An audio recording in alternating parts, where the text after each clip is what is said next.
And a good Monday morning, Birds fans, and I mean that both literally and figuratively. You have Birds 365 here on the JAKIB Media YouTube channel. Not a Mac affair. Our buddy John McMullen is taking the transit back from the Mile High City, hopefully with a smile on his face, because most of the rest of the Delaware Valley has just that after an Eagles victory over the Denver Broncos. Jeff Kerr in McMullen's stead today as my co-host. Jeff, I was writing some notes before the show started, and the word that jumped out of me was impressive. The Eagles have 4 wins now. They get with the victory to 4-6. But for me, this was easily the most impressive win of the year. How about for you? Yeah, I think so too, Jody. And the one thing I wanted to see out of this game was how the quarterback would play against a good pass defense and one of the better run defenses in the NFL. And he torched them in the first half. I mean, they didn't even need to throw the ball in the second half because of how well Jalen Hurts played and the lead that they built. And, Jalen Hurts, the first half stats speak for themselves. 15 of 20, 176 yards, 2 touchdowns, 0 interceptions. And there were 2 drop passes in that first half. And I said to myself, I'm writing my halftime analysis for CBS. I'm like, this game's over. They're going to win this game. I didn't see the defense blowing it. I didn't think Teddy Bridgewater was going to make that much of a difference. They're getting gashed against the run, but if the Eagles keep building this lead, it wasn't going to matter. Well, then they had the forced fumble on 4th and 1, and Darius Slay took it back, and I'm like, well, the Eagles are going to be 4-6. That was the big play of the game. I'll give the block punt its proper due. Nice play by Kayvon Wallace, just blowing in there and getting his hands on it. Block field goal attempt, was huge as well, but the Slay play ends up being the biggest play of the game, which, oh, by the way, and I was on CBS Sports Radio at the time, that was one of the lamest attempts at a tackle I've ever seen in my life. Teddy Bridgewater just basically running near him, not even making an attempt to put an arm out and see if he could get his eye on him. I know he's not the first starting quarterback in the National Football League to pass on trying to make a tackle, but every single time that happens, it just bugs the snot out of me because these are football players, and they're supposed to be able to play football, which includes tackling Teddy Bridgewater. I don't want to demean what Darius Slay did, but it was almost humorous, his attempt at a tackle. Oh, it was hilarious. And here's the thing, Jody. When you go into a locker room and try to explain yourself to a team, oh, by the way, you're still kind of fighting for a starting quarterback job over Drew Lock. You are not an entrenched starter. You're not Tom Brady here.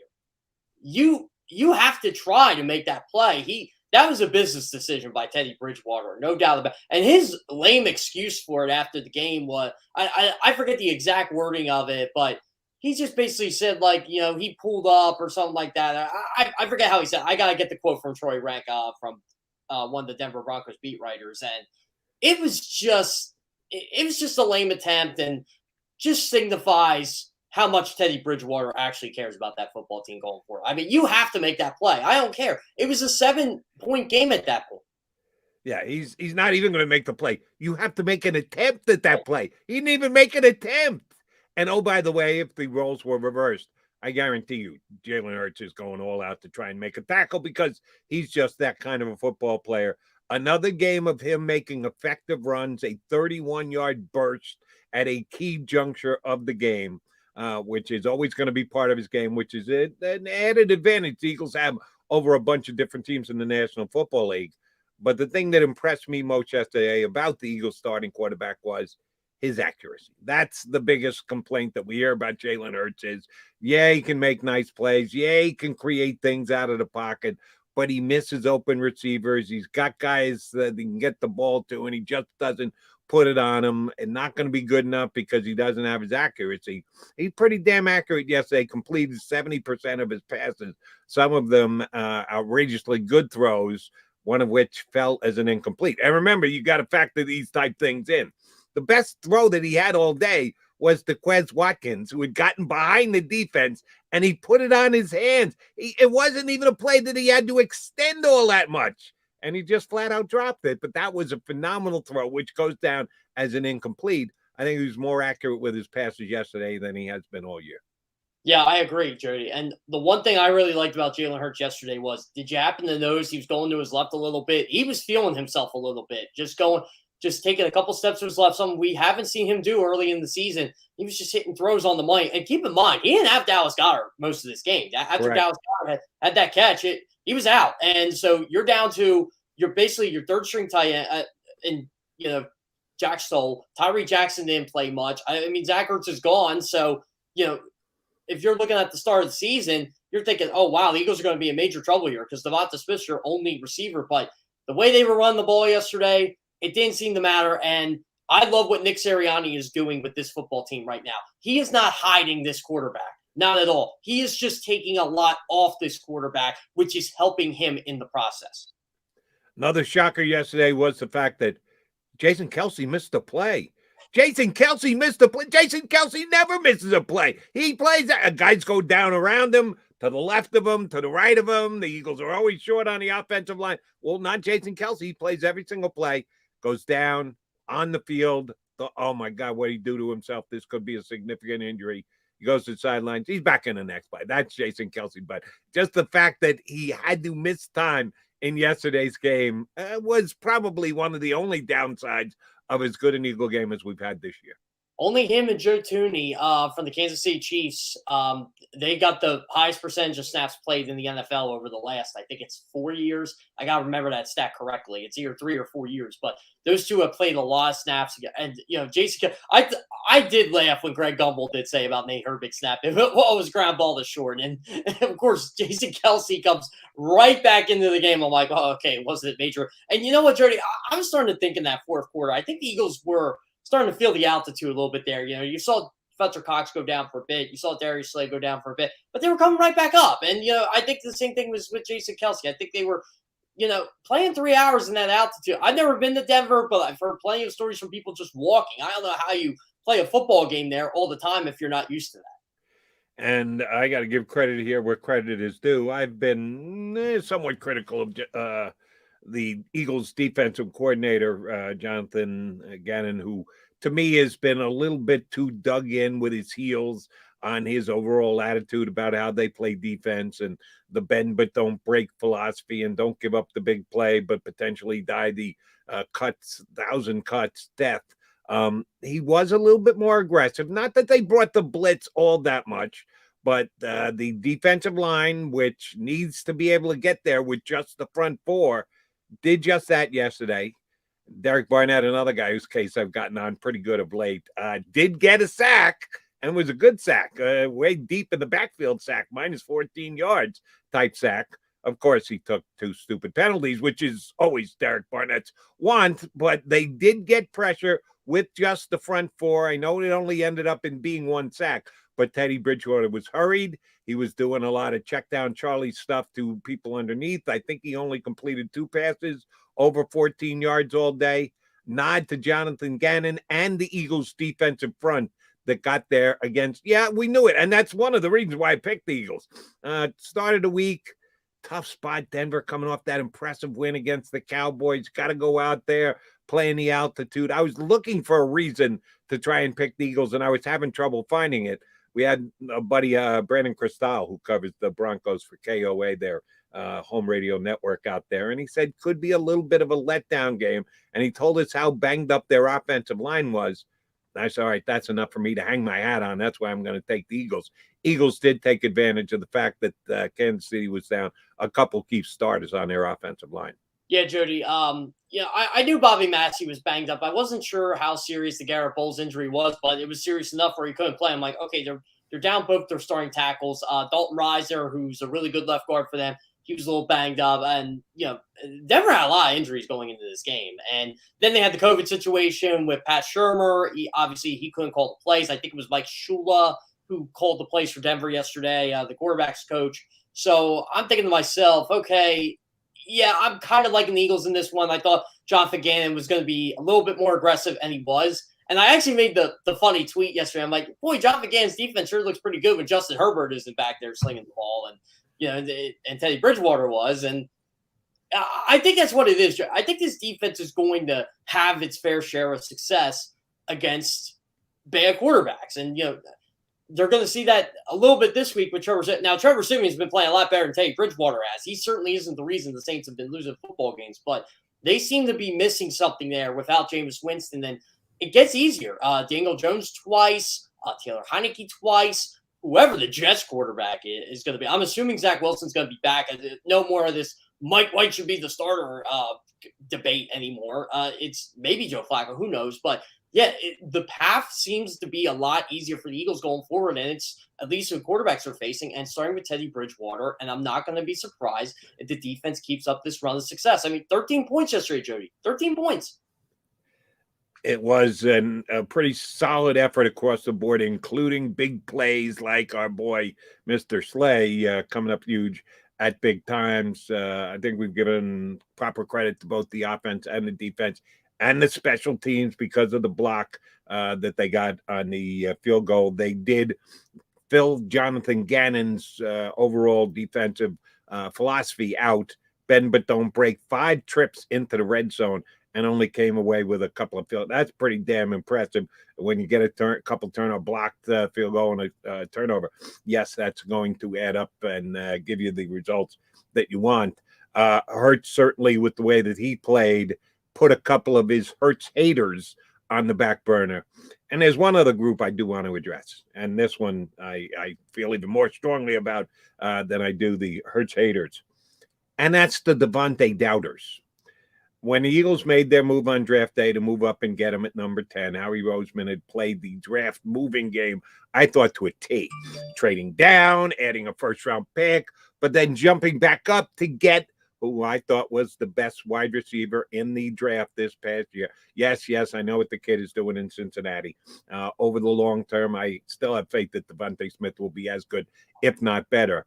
The whole, how can he play in the NFL at 163 pounds and sopping wet with a rock in his pocket? This is the guy we moved back up for. He's not going to be able to withstand the rigors of the National Football League. I thought it was just such a lame narrative that, all right, he doesn't fit the prototypic size of an NFL player. You can't have a quarterback unless he's 6'3", 220 pounds. You can't have a wide receiver unless he's 6'2", 200. Stop. Judge the player. Look at what he does on the field. The kid only won a Heisman Trophy as a wide receiver. He's going to be able to step up. Everybody gets hurt in the National Football League. It's inevitability. He hasn't been hurt at all. He was hurt in the preseason, which gave us a little bit of pause, gave those DeVonta doubters something to sink their teeth into. See, what I tell you, 163 pounds, he can't play in this league. The touchdown pass that he caught yesterday against Patrick Surtain, who probably would have been a Philadelphia Eagle had not the Denver Broncos taken him where they taken him. He went up mano a mano. Surtain is bigger, more physical, stronger. Who came away with the football? DeVonta Smith. So please, feel free to, if you were a DeVonta doubter, to at least admit to yourself, if not to Jody McDonald tonight on WIP, that, yeah, this kid looks like he's going to be a player, and it looks like Howie Roseman, who we all get on his case, and Howie deserves the criticism that he gets when he does botch things. But he gets them right, too. He has made some really smart moves, and the one thing he does maybe better than anything else is play the draft game of moving up and down and around. His move for DeVonta Smith right now looks like borderline genius. The Philadelphia Eagles have a number 1 wide receiver, Jody. They have a number 1 wide receiver. That's all I got to say about this. And I know this from the day they drafted him. Yesterday was everything the Eagles thought they were getting in DeVonta Smith, a guy who could win the ball, a jump ball, one-on-one against by the way, Patrick Surtain is really good. He's been good all season long. He has basically been to the Broncos defense what DeVonta Smith has been for the Eagles offense. And DeVonta Smith beat him. And that's his college teammate he beat. That was an impressive play. And the one play caught on 3rd down, I think it was like a 15, 16-yard game. It was like on a slant. Jalen Hurts rolled to his left a little bit, looked for him. That was a great play as well. 4 catches, 66 yards, 2 touchdowns in the first half. He was as impressive can be. In his last 2 games, he's been very good for this football team. I think you're going to see a lot more of this in the second half of the season. He's starting to come into his own. Things are starting to get a little easier for DeVonta Smith, as with the good rookies. I mean, Jamar Chase got off to a hot start, but he's kind of cooled off a little bit. Maybe teams are playing different. I don't know. DeVonta Smith, that guy studies.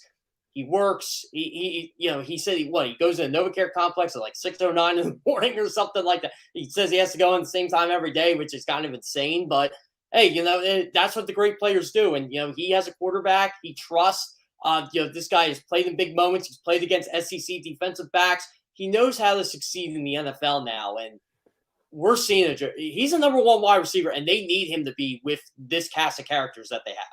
And, oh, by the way, we didn't see the All-22. We don't get to see the coaches' tapes. I guarantee you, from the mid-second quarter after DeVonta got his second touchdown grab, and the second one was much easier than the first one, wide open in the back of the end zone. Good route by him, good read by Hurts, good delivery of the football. Oh, I guarantee you that Vic Fangio's defense, all right, we're not going to let him beat us. Maybe somebody else can beat us. We'll see if Jack Stoll can beat us. We'll see if Quez Watkins can catch a long. Oh, we almost caught it, but he didn't. We'll see if Jalen Reagor. No, do I even want to bring that name up? No, probably. Let's leave Jalen Reagor out of this Victory Monday. We'll see if other guys can beat us. I guarantee you he was getting doubled and bracketed the whole game. That's why he didn't do much in the second half. And I think that's just another credit to Jalen Hurts.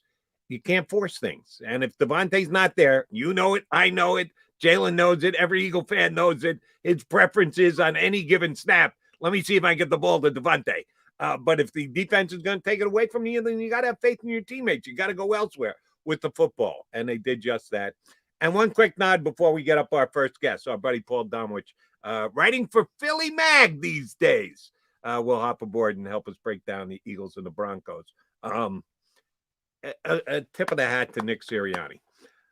Even after their win against the Lions, even after staying competitive and being a last-second loser to a field goal, which the offense had nothing to do, the defense let them march it down the field for 6 minutes and take everything but 5 seconds off the clock before kicking the go-ahead field goal. I still didn't think Nick Sirianni had brokered the perfect balance on offense. He went from being overly pass-happy to, I think, overly run happy, the win against the Lions and even last week. Now, they were teams that you could absolutely run the ball against, so I wasn't critiquing or criticizing how heavy he went to the run, but I just pointed out that he hasn't struck that perfect balance yet of run and pass. He pretty much did that yesterday, Jeff. Did run the ball, ran the ball effectively. Both guys, Howard and Scott, getting their fair amount of carries. Jalen taking off and making plays when he needed. And it wasn't a 14 pass attempt type day. They allowed the quarterback to make some plays and shine himself. I think he struck the perfect chord, did Nick Sirianni, on his play calling balance yesterday. That was his best coach game of the season, Jody. And honestly, Nick Sirianni has coached his football team well enough, at least on his side of the ball, to win their last 3 games. That's how good he's been. And yeah, was it an unhealthy run-pass ratio the last 2 weeks? Absolutely. But the way the Eagles have been running the ball, who could blame the guy? And, in the first half, he said, all right, we're going to tone it down on the run a little bit. We're still going to run. But guess what, Denver? You're going to play man coverage against my guy, Jalen Hurts. He is going to beat you.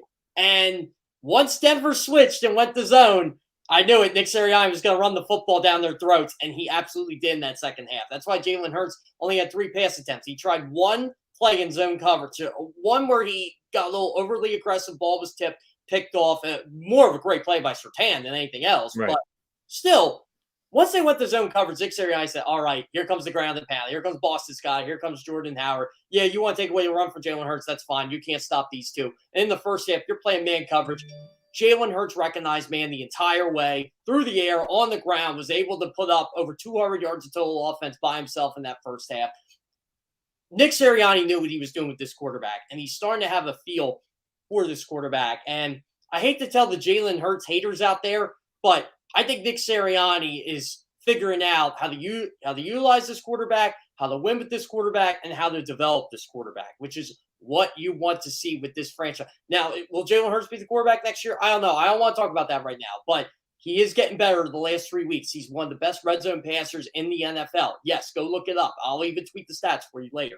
But Nick Sirianni is knowing how to win with this guy. He doesn't need Jalen Hurts to throw the ball 40 times a game. He really doesn't even throw 30 times a game. But he has a healthy run-pass ratio for this quarterback. It is working. The formula's working. They are scoring points. If their defense can get a couple stops in there, with their second half schedule, the Eagles could be very dangerous going forward. I won't go so far as to say Howie Roseman took all the notes that he took on Kenny Pickett and Sam Howell and threw them away after the game. Probably just moved them down a little bit in his drawer. But for those of you who've already decided that Jalen Hurts is not the man, he's going to question that over the last half of the second half of this season, and he's going to take a shot at being the Eagles' starting quarterback going forward. All right, coming up next, our buddy Paul Domowitch doing some work these days. Philly Mag going to hop aboard, help us break down the Broncos and the Eagles right here on Birds 365.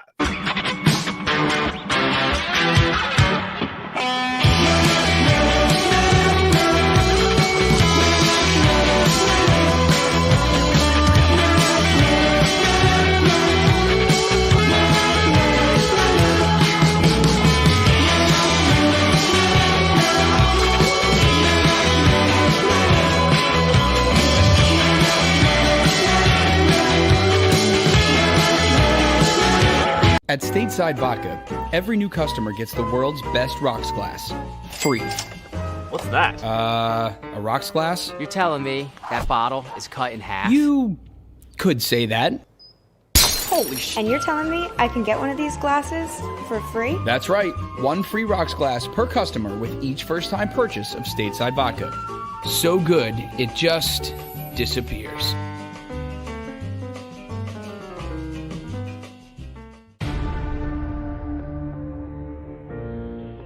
When it comes to the fight against insurance companies, large corporations, and the healthcare industry, injured victims are always the underdog. But that doesn't worry us. At Messa & Associates, we're an injury law firm from Philadelphia, and we come to fight. Our clients know that they've got representation with a chip on its shoulder, and it's the same chip that makes Philly the toughest city in the country. Call 215-568-3500 or visit us online at messalaw.com. Messa & Associates, the toughest injury firm in Philadelphia. Basketball is part of how we grew up in this city, and every morning, IBEW Local 98 members take their best shot, building this city, rescuing our community from decay, and inspiring the young men and women of the region to take pride in who we are, like the Hawks who will never die. Local 98 member, love tradition. John Doherty, business manager of Local 98, says it this way: the best way not to forget where you come from is to never leave. Go for the midnight dares. Go for the game. Go for the hits. Go for the fans. Go for the win. Go to Ocean Casino Resort. Book your trip at theoceanac.com. At Stateside Vodka, every new customer gets the world's best rocks glass, free. You're telling me that bottle is cut in half? You could say that.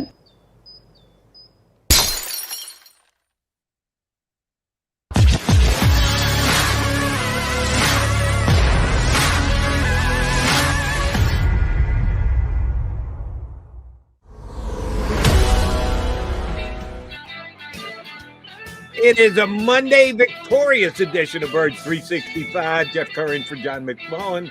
Jody Mack here with you. We add a third expert into the insight of the Birds' victory over the Broncos yesterday. That would be Paul Domowitch, doing some work these days for Philly Mag. Also, the 33rd team. I've not caught you there yet, Domo. How much work have you gotten in with those guys? What did they task you to do? I'm writing a couple times a week. I do a power rankings for them early in the week that appears on Tuesdays. And then they pretty much give me my choice of any kind of,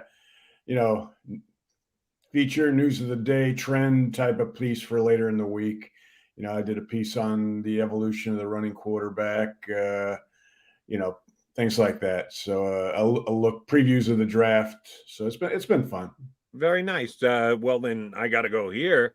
How many notches are you planning on moving the Eagles up in the power ratings after yesterday's victory? Well, you'll just have to look and see. I was going to ask you who number one is, Paul. I don't even know who the best team in the NFL is anymore. Absolutely. I'm moving them ahead of Tennessee. There you go. Well, hey, they won yesterday.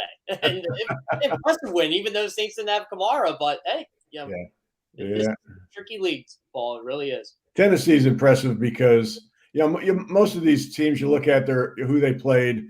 If you find one or two winning teams that they've beaten, it's unusual. I mean, Tennessee's like 6 of their wins are against teams that were in the playoffs last year. So I mean, there's no questioning the legitimacy even without Derrick Henry of that team. They matched. Go ahead. Go ahead, Jeff. Yeah, they matched an NFL record yesterday, Paul. So the 2003 Eagles were the only team in NFL history to win 5 consecutive games against playoff teams from the prior season. Tennessee did that. I mean, that's championship game level stuff right there by Tennessee. They just keep looking better and better every week. Absolutely. So I'm going to have to ask you to power rank someone else. That would be yesterday's opposition. Broncos got out to a quick 3-0 start. They were beating up on teams that at the time you questioned. Now, this many weeks later, you can still question. They took advantage of an easy early schedule. Then they dropped 4 in a row, and you said, like, okay, well, this is really what the Denver Broncos are. But then they went in and beat the Cowboys 30-0 going into the fourth quarter, and the Cowboys got a couple, by the way, touchdowns. I wasn't 100% sure what kind of team Denver was when the Eagles got on the plane to fly out to Denver. And I'm still not sure what kind of team they are, even after the Eagles win yesterday. How would you rate Denver as a win for the Eagles coming off yesterday's victory? Well, it's one of, I'd give it more credence than the Carolina win. Although, both, I mean, they clearly benefit when they don't play a really elite quarterback. I mean, that's obvious. And they'll get that opportunity again this week when they go against Simeon. So, I mean, that benefits them. But, they've got a good running game. I thought their run defense would do better against the Eagles' run game than it did. And the fact that it didn't is a credit to the Eagles, to their offensive line, to their run game, to their play calling. Besides beating the Cowboys the week earlier, they also beat Washington, which didn't seem like a big deal until Washington goes out, yesterday and picks up a big win. So it's a crazy league right now. Well, what has your evaluation been of Nick Sirianni over the past month? It feels like he's starting to figure out this head coaching thing a bit. Yeah. I mean, he's clearly from the play calling standpoint, he realizes, he's kind of, I think he's starting to figure out what people do best, what he needs to lean on, how much pressure he needs to put on Jalen Hurts and how much he doesn't. Clearly they've decided, we're going to run the ball. Last 3 weeks, I think they've rushed for something like 600 plus yards, averaging 5 yards a carry in those 3 games.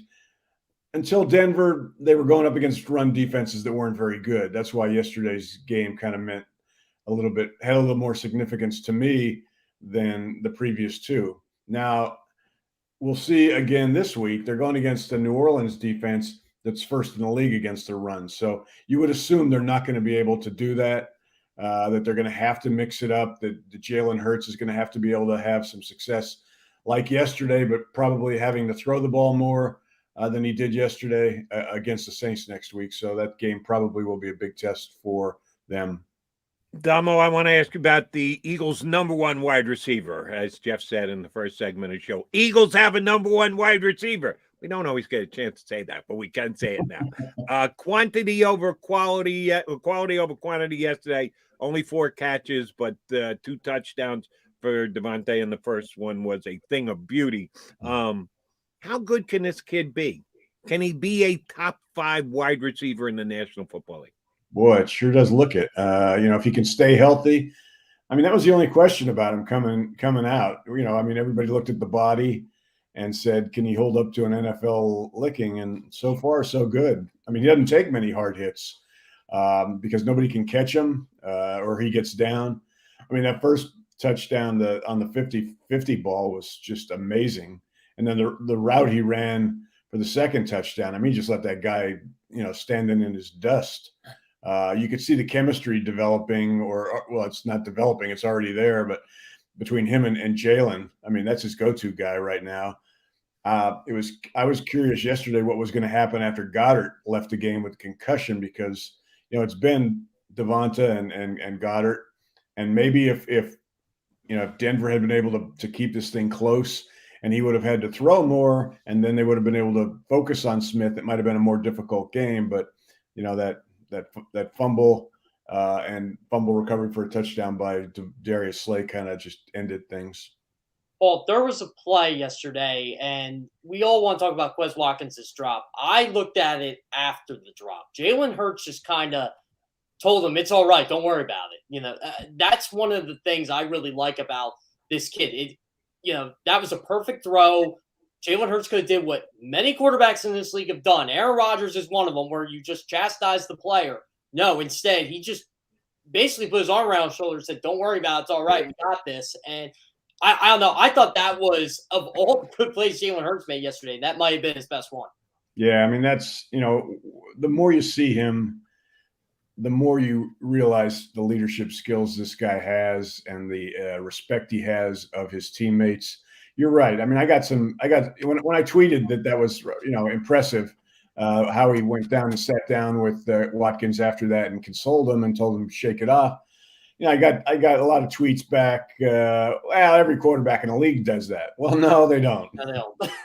And some great ones don't do it, including Tom Brady. So, I mean, it's not that you have to do it. I mean, Tom Brady's kind of a tough love approach, but, Jalen Hurts is a second-year quarterback, and Quez Watkins is a second-year wide receiver, and he handled it just like it needed to be handled.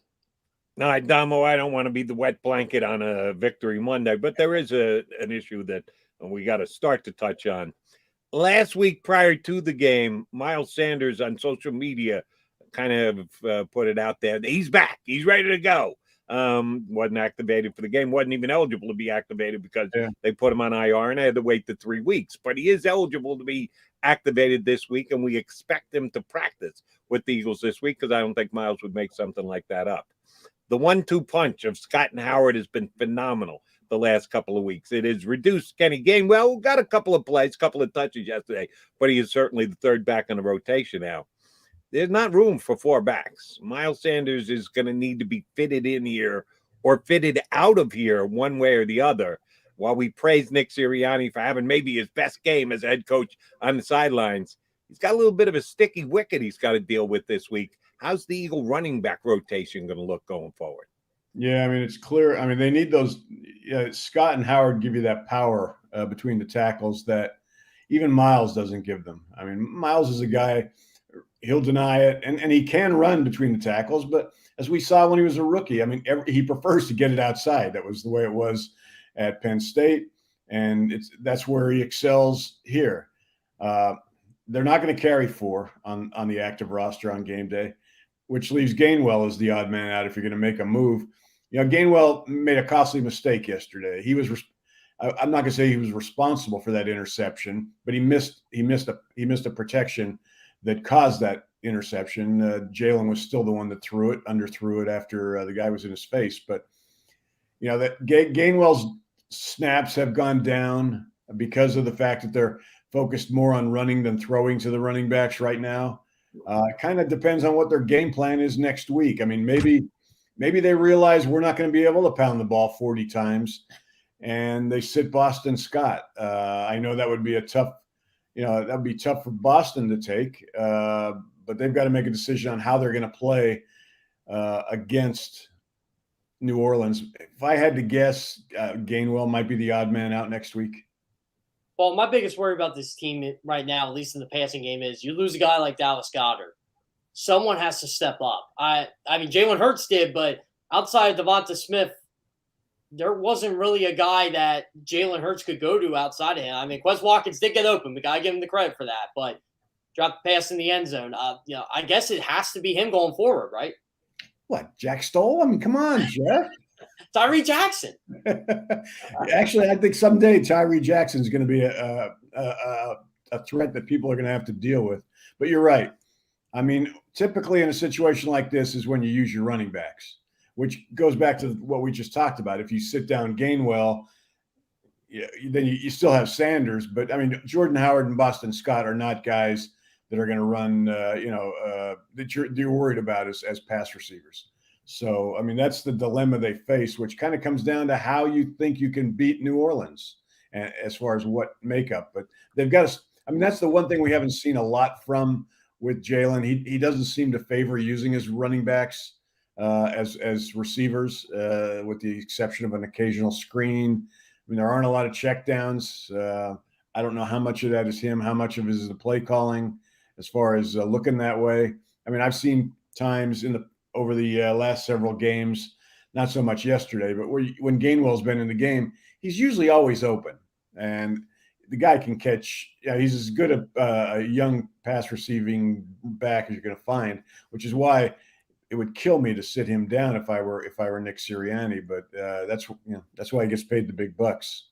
Buddy of mine, John Kincaid, had a tweet yesterday that said, if this Howard guy could have cracked the lineup earlier, the Eagles could be in a better position. Criminal negligence. No, it wasn't. If it's criminal negligence on the Eagles, it's criminal negligence to all 31 other NFL teams, because you sitting out there for anybody to sign. And the Eagles said, all right, we'll find a practice squad spot for you.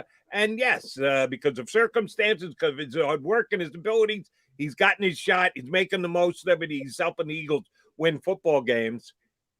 This is a give Jordan Howard credit thing rather than question anybody thing, isn't it? Absolutely. I mean, he just stepped up when he got the chance here this time. I think also the circumstances of their strength blocking wise, it just seems to be a good fit right now. I mean, he's not doing anything fancy. He's just ramming it. They're giving it to him, and he's ramming it right up the middle.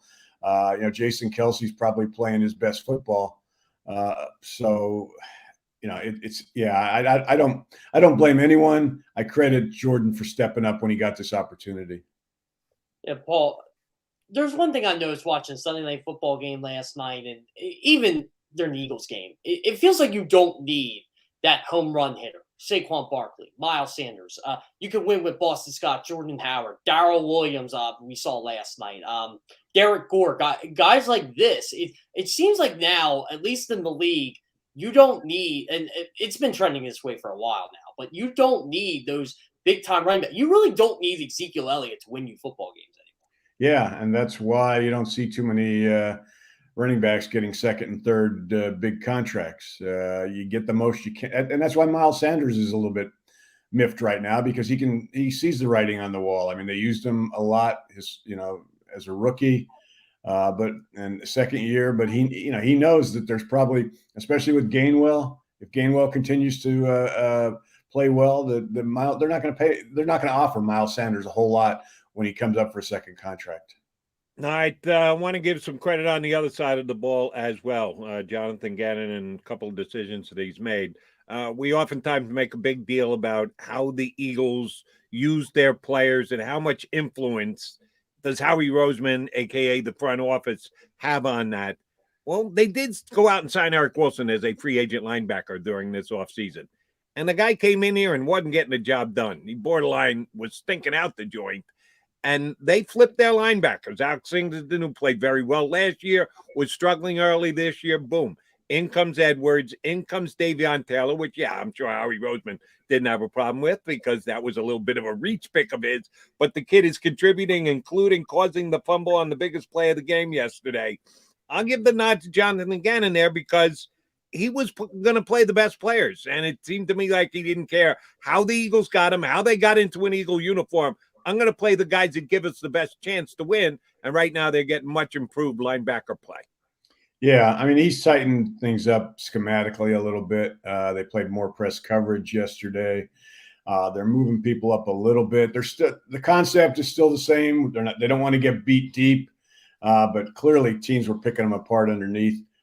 A guy like Taylor with his speed at linebacker gives them a guy who can get to the tight ends, who can get to the running backs, who can get to those guys who are being thrown the ball underneath and prevent the yards after the catch, assuming he makes the tackle. And, to Davion Taylor's credit, he played well yesterday. I mean, not just the forced fumble, but, I mean, he was getting to people. He was tackling them right after they made the catch, preventing first downs.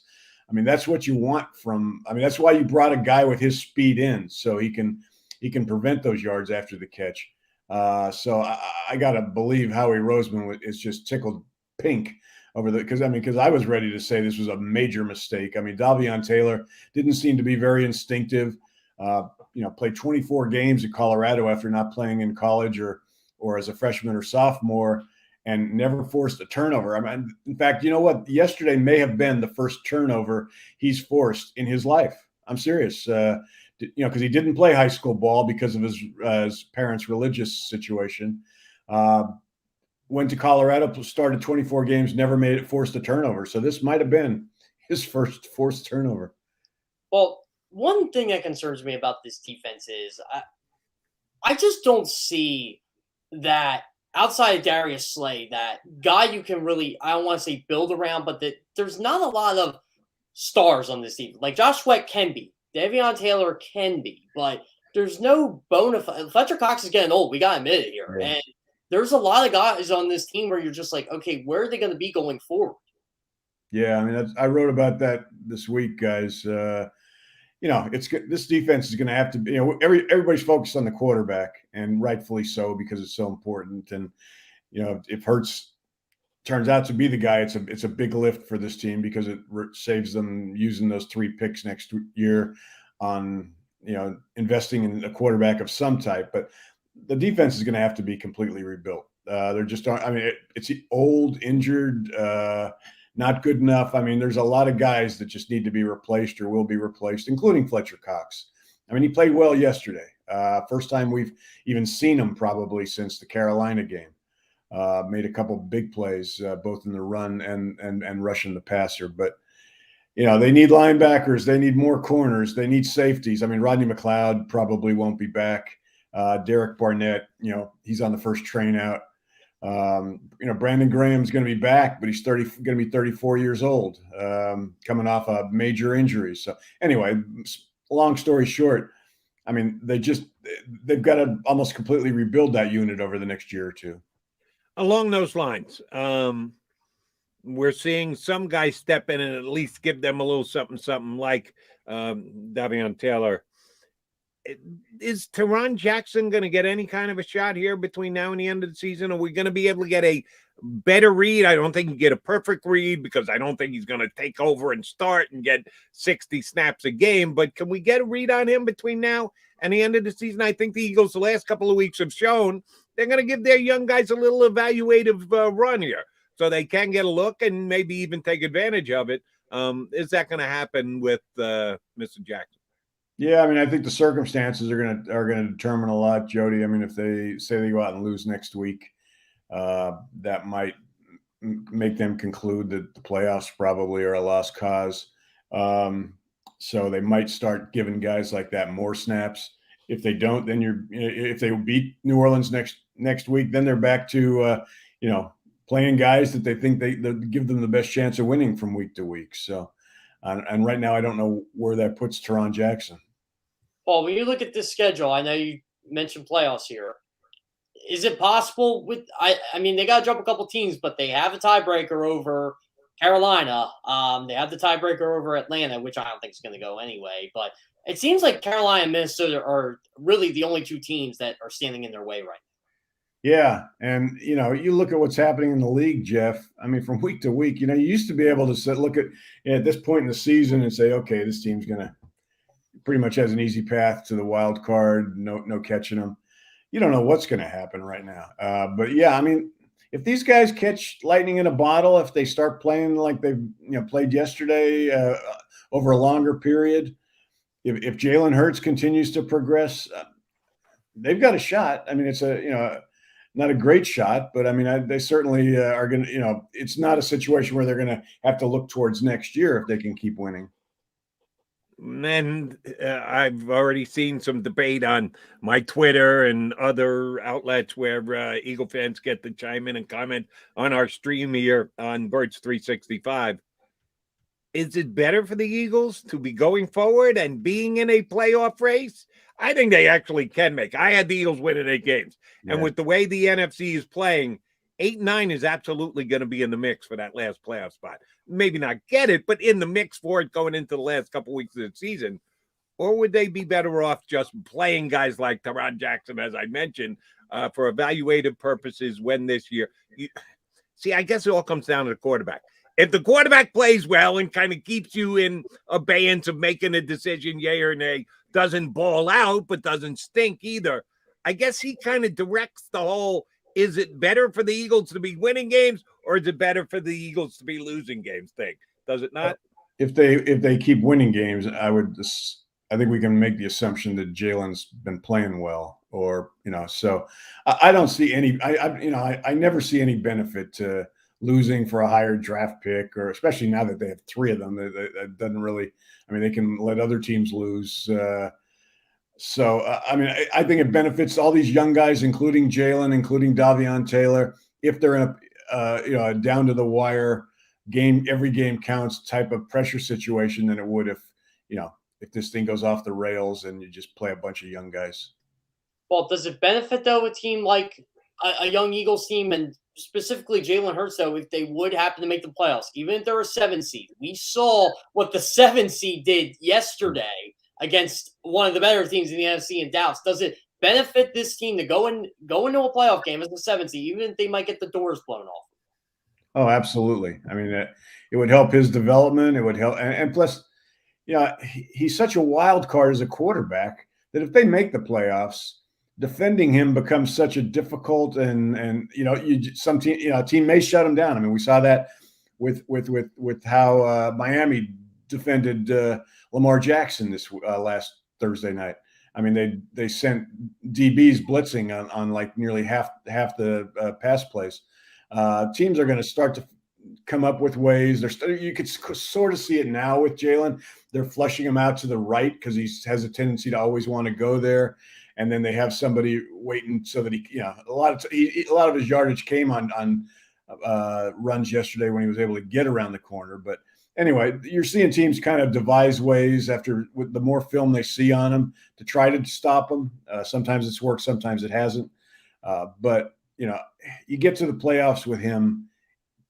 It gives you it helps him, and it certainly makes it puts more pressure on a defense because they haven't seen a quarterback like this. All right, let me get this on the record before Eagle Nation gets really mad at me. I'm on CBS Sports Radio while the game was being played yesterday, and our reporter from Denver checked in at the end of the game a couple minutes ago, and he said Eagle fans were giving a tutorial to the Bronco fans on how to sing Fly Eagles Fly. So it was a major contingent of Eagle fans in Denver yesterday, and they enjoyed themselves and celebrated well. But now they come home. And Eagles are 0-4 at home, Domo. 4-2 on the road, but they're 0-4 at home.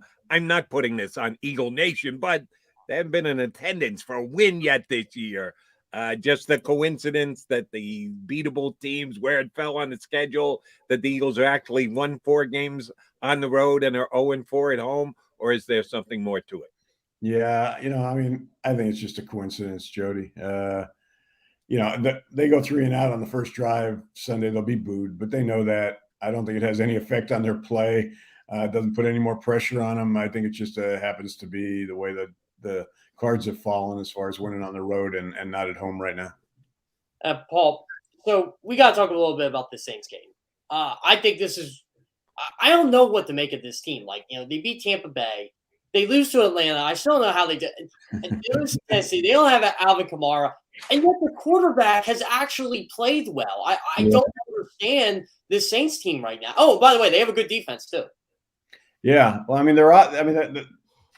everything in this league comes down to the quarterback.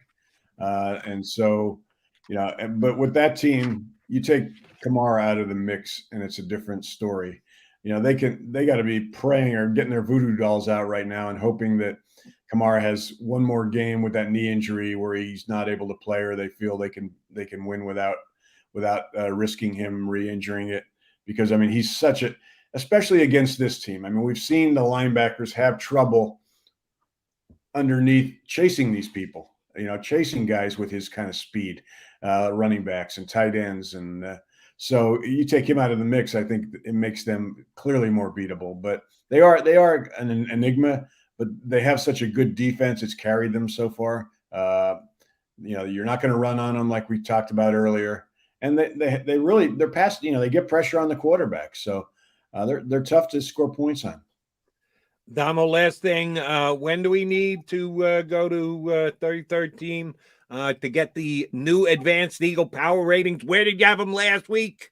I know you're not going to tip your hand and tell us where you have them now, but what number did you have them last week, and when do you come up with them all for the league? I believe they were 23rd last week. They'll be out. The new ones will be out tomorrow morning. Very good. We'll be on the lookout for it. No, by the way, not a great week for the Eagles draft picks. Colts won, Dolphins won, Eagles won. They all dropped back a couple of rounds. But hey, any week that the Eagles week is a good week as far as we're concerned here on Birds 365. Domo, great stuff. We'll certainly reach out again in a couple of weeks. Thanks for hopping on with us today. Thanks for having me, guys. Paul Domowitch, Philly Mag, 3013.com, here with us on Birds 365. All right, you're truly and Jeff Kerr going to come back. We still got more to sink our teeth into as far as the Eagles win over the Broncos. And then we got a good guest next hour as well. One of our favorites. Haven't had him on since the season started. It's been a good couple of months. But Trey Wingo, a name you should all recognize, NFL insider for years, for ESPN, host of the draft, doing a whole bunch of different things these days. We'll get Trey Wingo's insight up to week 10 in the National Football League, including the Philadelphia Eagles in hour number 2 of Birds 365.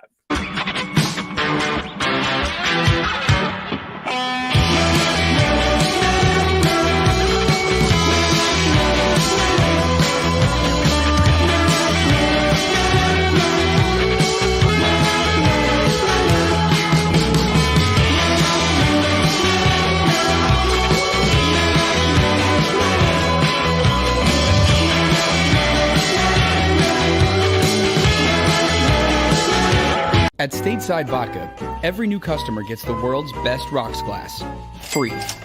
What's that? A rocks glass? You're telling me that bottle is cut in half? You could say that. Holy shit. And you're telling me I can get one of these glasses for free? That's right. One free rocks glass per customer with each first-time purchase of Stateside Vodka. So good, it just disappears.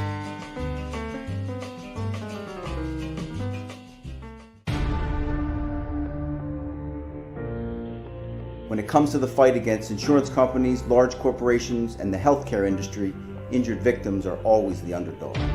But that doesn't worry us.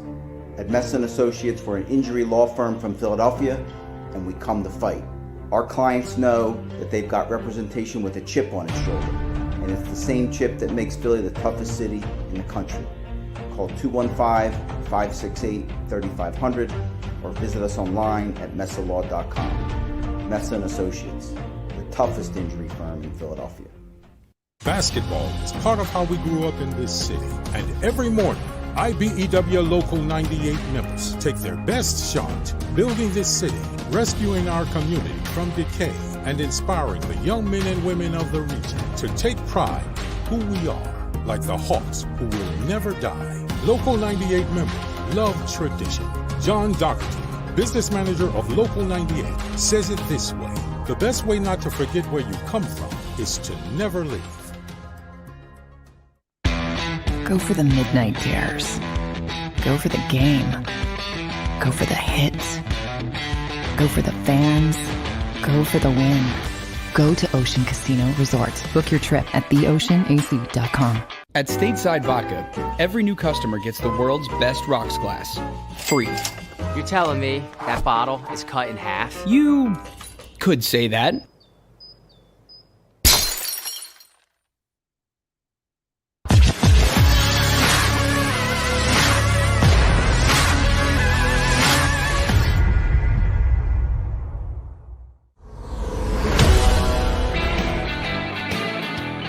Thanks for jumping aboard with us here on Birds 365. Jody Mack with Jeff Kerr. He's in for John McMullen, who's winging his way home from Denver as we speak after the Eagles' 30-13 victory over the Denver Broncos.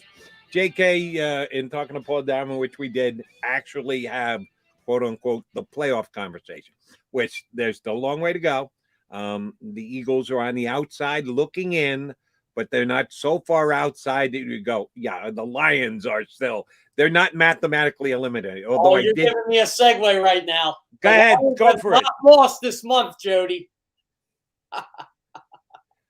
Had you seen the breakdowns of the Detroit? They can be eliminated actually next week with either a loss or a win by this team or that team. Isn't it? It's already, we're in what, week 11, and they're already talking in the NFC, Jody. In the NFC. Yes. So the Lions are still mathematically involved in the NFC playoff mix. Yeah, that's not the Philadelphia Eagles. At 4-6, they're only a couple of games behind the final wild card spot, a game and change. Shoot, Carolina's in, and they would get a tiebreaker against Carolina. And the other team that's in is the Saints, who they play this week. Be nice to get a win over them as well. Should we just table that? Or are we obligated as media members and people who care about the outcome of the Philadelphia Eagles games and seasons? Is this something we should be talking about? I think you kind of have to talk about it because it's a fact. I mean, you can argue with all you want. Oh, there's a playoff team. Well, yeah, in normal years, you're probably right. But the Falcons aren't good. The Saints are beat up. I mean, the Saints are better. I thought it went from the top 5 of the NFC to the top 6 after Saints beat Tampa Bay. What do? They lose 2 in a row. Now, if the Eagles beat them, they are right with the Panthers. They're right with the Falcons. They're right with the Vikings. They're right with the Eagles. And the Eagles will have tiebreakers over 2 of those teams. I still think the Vikings are going to get in. I mean, that was an impressive win over the Chargers yesterday, Jody. I think they get in overall. But I'm looking at it as, okay, should we talk about it? Yes, because we're obligated to. They are in a playoff mix right now. But are they a playoff team in normal years? Probably not. But that's just how the NFC is. The AFC coming into yesterday had 11 teams over 500. Now there's only, I think, 9 maybe. But still, that's a lot for one conference. One conference is going to have 3 or 4 teams that should be playoff teams and aren't. And the other conference is going to have 2 or 3 playoff teams that probably aren't playoff teams, but they're going to get in. And here's where I want to put my emphasis on the fact that the Eagles are in the playoff mix. Nick Sirianni has gotten them there because he's come under a good deal of critique and criticism. And yes, when he goes down the road of we are a plant that needs to grow and fertilizer and everything else, and I end up rolling my eyes, I go, I've been backing this guy since day one. When everybody crushed him in his opening press conference, I cut him some slack because it was the first time he had ever stepped into that big a spotlight. And I think he was nervous and he didn't handle it well. But I said, all right, fine. It wasn't a great day for him. I'm going to much more judge him on what he does coaching the team, on how he sounded or the answers he did or didn't have day one in his press conference. I've been giving this guy the benefit of the doubt since day number 1. And he's not made me regret that at all, even with his sometimes goofy sideline stories and the like. You got to say this about the Eagles, even at 4-6, they play hard every week. The guys go out. I have not seen one iota, even in the blowout win or blowout games that they've lost. The Cowboys beat them up pretty good. Tampa had a big lead on them. They fought their way back. I never really thought they were going to win that game, but at least they gave you the effort and fought back. Kansas City, they kept moving the ball. They couldn't stop the Chiefs to save their life, but they kept moving the ball. The Eagles have not let up at any point in any game through the first 10 games this year, and I think that's a big credit to Nick Sirianni. I think so too. Another thing I'd like to point out is with this team, even in the blowout losses or the losses where the defense wasn't, you saw guys kind of take their shots at Jonathan Gannon. How many shots have you seen taken at Nick Sirianni this season? Not many. The quarterback definitely hasn't. The wide receivers definitely. I mean, Jalen Reagor could easily come out here and say Nick Sirianni is not playing me right, but that doesn't help Jalen Reagor. And in a way, we blow it off. But no one has said anything about this head coach. Really, anything egregious. You're right. They play hard for him every single game. They play to the final whistle. They weren't going to win. They weren't going to beat Tampa, but they get to stop the quarterback, and that offense has a chance to upset them. And it's the same way with LA. The defense gets to stop. I'm not going to say they beat them, but they have a good chance. They have an opportunity to do that. And that's how this team is getting better week by week. It's talent-wise, they're probably not a 4-6 football team, but they're beating teams that are around or near their talent level, and they're losing to teams that are better than them. Kansas City, Tampa Bay. San Francisco's probably the only loss where you're like, okay, maybe Nick shouldn't have lost that game. But that was his second game coaching the NFL. I guarantee you, if they play San Francisco now, they like before with them. They just do. So I'm looking at it as this team is getting better. The schedule's getting easier. And a lot of that has to do with the head coach. He just seems to, week to week, he seems to kind of adjust his game plan, kind of know his opponent a bit. It's a nice, refreshing change for what this football team has endured the past couple seasons. That's not a knock on Doug Peterson, but it is different to see a head coach kind of, okay, we're going to change it up a little bit this week just because of the opponent we're facing. We're not going to do it my way or the highway. All right, JK, I got Damo's take on this. I need yours as well, because as we sit here and give credit to Nick Sirianni and point out what has gone right with this football team this year, and I think he needs the credit for that. He's got a tough call this week. Miles Sanders seems to be ready to come back and rejoin the team. He did say on social media that he was back. It was impossible because of the IR status, 3 games. He couldn't be activated, he couldn't practice. Well, he is eligible to practice, and they don't even have to put him on the roster until right before the game, as a matter of fact, because you've got a window to give a guy practice time up until the game time when you're going to reactivate him. Assuming they do, I guess they can push it and say, yeah, we didn't love what we saw in practice. They're not forced to activate Miles Sanders this week, but he kind of forced their hand by saying he's back on social media last week. If he's good enough to go and he looks good in practice, and yes, the Eagles media will get to see the limited amount of practice that they do, and maybe they'll get a glance at Miles Sanders and be able to give an opinion as to whether he's ready to go or not. 4 backs do not go into 3 roster spots, and we know we've been to 3 the last couple of weeks with Howard and Scott running the ball as effectively as they have. Kenny Gainwell becoming less of a factor than he used to be. Miles Sanders was the starting back, the lead back on this football team. There's a reason why week 1 he was the guy, and Jordan Howard's still on the practice squad, and Boston Scott was getting DNP, coach's decision, not getting any carries or any plays on offense whatsoever. How will they handle the 3 backs into 2 roles as far as handling the football and getting a chance to run it?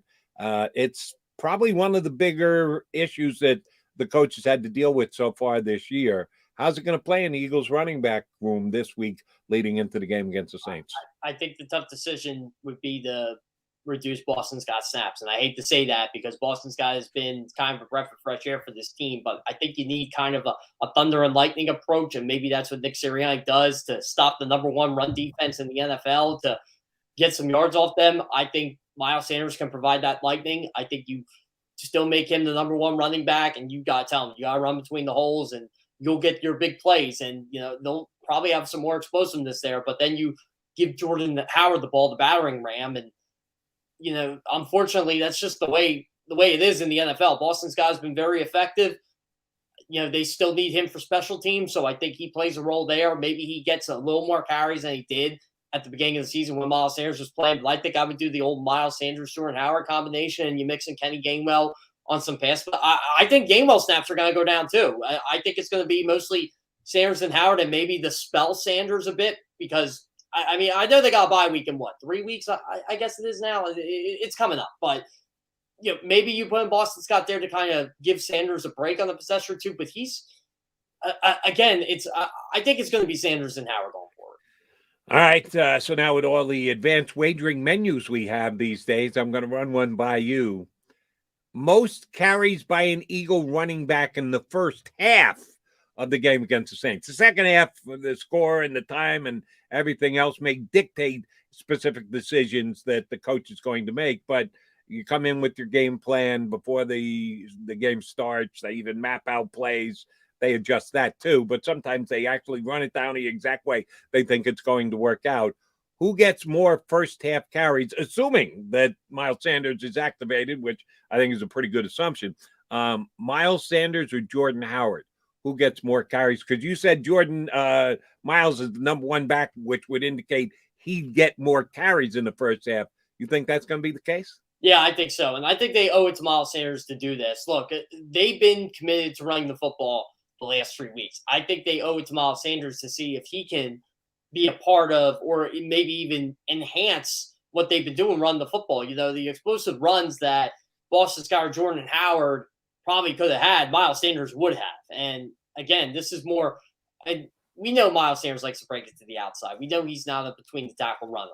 But if he does run straight up the middle, he's going to get those big plays. And I think that actually makes this Eagles offense better. I don't know what the Eagles don't like about Miles Sanders. I don't know if it's because he can't catch the ball, which they don't really throw a lot of plays to running backs anyway. At least not the guys not named Kenny Gainwell. But I'm looking at it as I think they need to see what Miles Sanders can do when they do pound the ball. And it's going to be a tough task this week because they are playing a really good Saints run defense. But I think he does get the most carries this week, Jody, at least for this week. We shall see. I hope you're right, but I'm not sure that you are because Howard has really helped the Eagles to their 2 wins in these last 3 games, and I don't know if they're going to go away from him. Boston Scott's been good too. Don't get me wrong. I'm not trying to minimize what Boston Scott has contributed, but to me, Howard has been the bigger contributor of the 2, and I don't think they're married to either one of them, and I don't know how married they are to Miles Sanders either. So it's going to come down to basically what the offensive brain trust thinks, and that, of course, is led by Nick Sirianni going into this game. Probably have to do a little bit more work as to what running has been effective against the Saints. Has it been between the tackles? Has it been on the edges? Whatever it is, hasn't been all that effective because Saints are one of the better defenses in the National Football League. But the running backs the Eagles have certainly do have styles and where they are more effective. So that may very well factor in. All right, let me ask you about another questionable, sorry to say, aspect of the Eagles offense going forward this week against New Orleans. And that's if Dallas Goedert isn't good enough to go. He took the shot in the head yesterday. He's probably going to end up in concussion protocol, but that doesn't mean he's definitely out for this upcoming game against the Saints. It's a wait-and-see thing, and we'll probably find out a little bit more later on today when we hear from Nick Sirianni. My guess would be he's not going to commit to anything, but he may give us a little bit more information. Assuming Goedert is not good to go, Jack Stoll went in yesterday, caught a couple of passes, short passes, no run after catch passes, made a couple of grabs. And Johnny Mack is down there in practice all the time. And he's told me that Jack Stoll has looked good. I have not seen it yet. I know that they think highly of Tyree Jackson. That's why they kept him, undrafted free agent, converted quarterback. Howie Roseman felt the need to mention his name on the day that they traded Zach Ertz, that was one of the reasons why they did. They wanted to open up playing time for some of their young tight ends. And Tyree Jackson, I know for a fact, because John was not the only one who said it, a bunch of the Eagle guys that we got on said the same thing, that, man, he's impressive, just physically look at, and he's got athleticism, and he's made good plays in practice. That's all it was, in practice. So the Eagles are now all of a sudden kind of short at the tight end position. Yeah, they can't get Zach Ertz back. He's not coming back. Sorry, guys. So it's going to be Stoll and it's going to be Jackson. Did the Eagles make a mistake by trading Zach Ertz? Well, not at the time they did it. Did they get much for him? No. But I don't think they actually look, they had to believe more in Jack Stoll and Tyree Jackson. I don't think they made a mistake by doing it because I don't think Zach Ertz is going to come back anyway. So at least they got something for him. But you can't predict injuries. And at the time, what were they when they traded Zach Ertz? Were they 2-4, 2-5? I'm trying to remember what they were when they actually traded Zach Ertz. So it was after the Tampa game. So they were 2-4. So this didn't look like, especially in the NFC, it didn't look like it was going to be. The 7th seed was going to be what it was. It'd be nice to have Zach Ertz this week, but he's not here. So I don't think they made a mistake, Jody. I honestly don't. I think they just got to roll with the punches right now. And if they really like Tyree Jackson, I think they got to play him more. And, Jack Stoll is one of those guys. I haven't seen it either. I'm not like McMullen. I'm not down there. But he didn't look like a guy Jalen Hurts was all that comfortable throwing to yesterday. He's definitely comfortable throwing the Dallas Goedert. And he's, Tyree Jackson's barely played that, and I agree with Damo. I think he's going to make an impact in this team down the line. Maybe not in 2021, but he's definitely going to be a part of this team's future plans on offense. But it's a shame that Dallas Goedert may miss this week. I hope that's not the case. But by the way, that should have been a penalty for a helmet-to-helmet hit. I don't know why it wasn't called. I digress. But it's a shame that no one really stepped up. I mean, and that's what I was kind of alluding to Dom a little bit. Yeah, Quez Watkins did, but he didn't finish the play. He didn't catch the ball. They're going to have to go more 11 personnel, no more of this. They just don't have the personnel to go 13 personnel. So they're going to have to go 11 personnel. And J.J. Arcega-Whiteside got hurt yesterday too. So you're short at receiver as well. And I don't know how they're going to do this going forward. I guess they bring in somebody else. Maybe our old buddy Richard Rodgers comes back, Jody. Who knows? That's where I was going next. Are we going to see the return of Dick Rod? He did get elevated a couple of weeks ago. He's still on the practice squad. He's half on the practice squad. He's occasionally on the active roster. He is kind of the Eagles limbo tight end, and give both he and the Eagles credit for keeping the relationship going. I thought at some point some other team would snack him up, but Eagles have stuck by him for as much as they have, and he's stuck by them as well. I think he's got a better chance to actually make a play downfield if Goddard isn't here than either Stoll or Jackson at this time. Now you get back into roster crunching again. How do you add him to the roster? I guess you would have to put Goddard on injured reserve, and I don't think they want to do that if he's just going to be out this week. That's a challenge the Eagles have this week to make sure they are covered at tight end and be able to keep the roster intact. Yeah, I think Richard Rodgers would get promoted just in case, kind of like a security blanket, because you can do that. You can promote guys from the practice squad. I have a feeling he's going to be one. And if I remember correctly, that's the last time you can promote him, unless you have to put him on the active roster going forward. But again, if it's a concussion, it's probably only a week anyway. So, thanks, Richard Rodgers. I mean, obviously we can't use you anymore the rest of the season. We hope that's not the case. But if a guy would get hurt for the rest of the year, then you would have to use him going forward and put him on. But yeah, I agree with you, Jody. I have more confidence Richard Rodgers can make a play downfield than any of these two right now. And that's not a knock on Jack Stoll or Tyree Jackson. It's because Richard Rodgers was good for this team last year, where it was Carson Wentz or Jalen Hurts. He has that experience now. Is he a good pass blocker? No, but you're not asking him to be either. You're asking him to be an added weapon in the backfield. He can play kind of like a hybrid wide receiver tight end spot. I still think this team needed a veteran wide receiver at some point this season. I know there's not a lot of guys out there right now, but Rashad Perriman, I'm not crazy about him, but he was there for the taking, and he's a guy you could have used. Obviously, he's on Tampa Bay's practice squad now.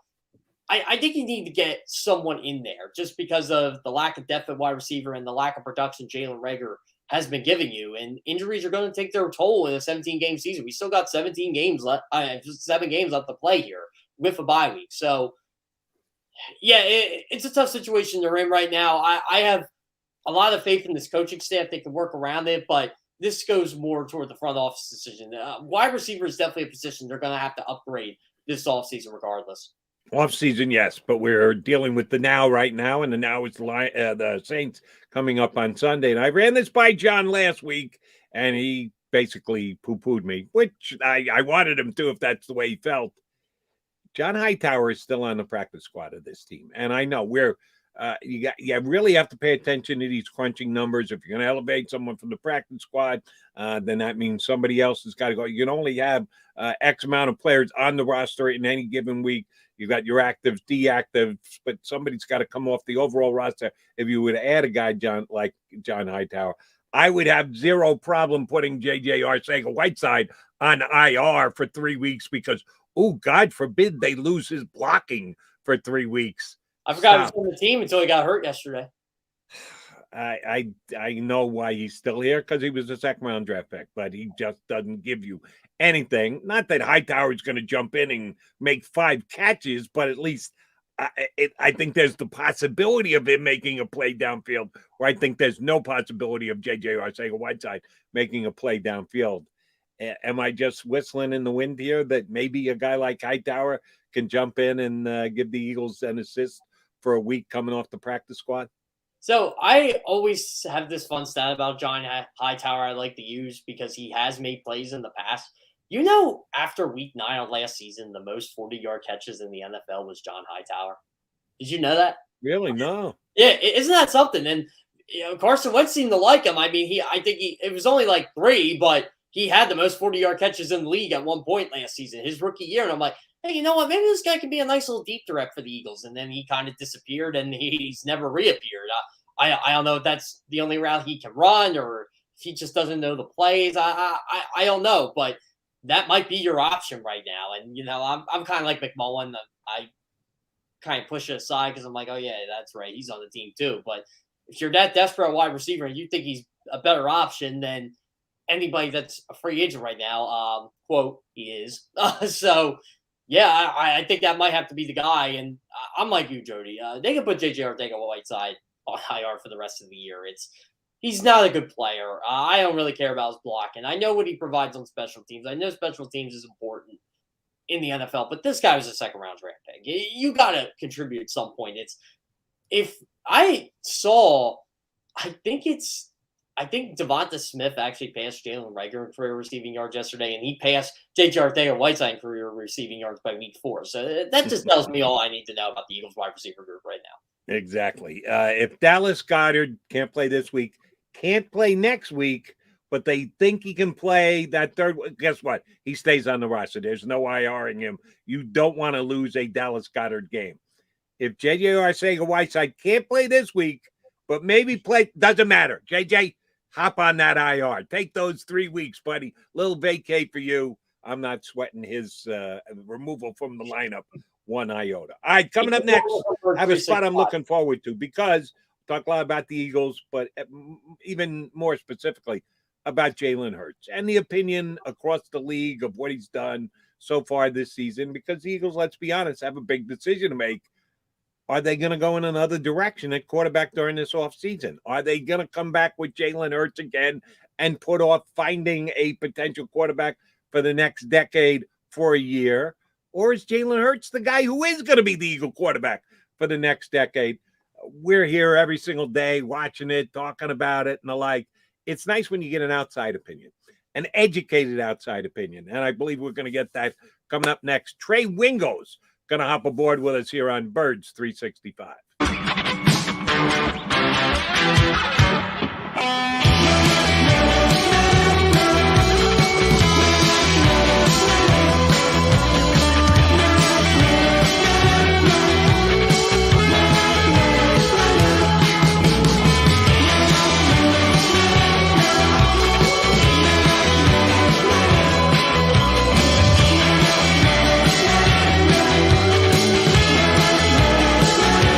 At Stateside Vodka, every new customer gets the world's best rocks glass, free. What's that? A rocks glass? You're telling me that bottle is cut in half? You could say that.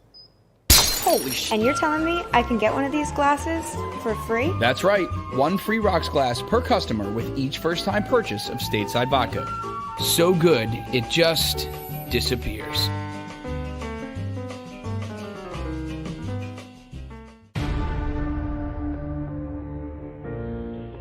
When it comes to the fight against insurance companies, large corporations, and the healthcare industry, injured victims are always the underdog. But that doesn't worry us. At Messa & Associates, we're an injury law firm from Philadelphia, and we come to fight. Our clients know that they've got representation with a chip on its shoulder, and it's the same chip that makes Philly the toughest city in the country. Call 215-568-3500 or visit us online at messalaw.com. Messa & Associates, the toughest injury firm in Philadelphia. Basketball is part of how we grew up in this city. And every morning, IBEW Local 98 members take their best shot, building this city, rescuing our community from decay, and inspiring the young men and women of the region to take pride in who we are, like the Hawks who will never die. Local 98 member, love tradition. John Doherty, business manager of Local 98, says it this way: the best way not to forget where you come from is to never leave. Go for the midnight dares. Go for the game. Go for the hits. Go for the fans. Go for the win. Go to Ocean Casino Resort. Book your trip at theoceanac.com. At Stateside Vodka, every new customer gets the world's best rocks glass, free. You're telling me that bottle is cut in half? You could say that.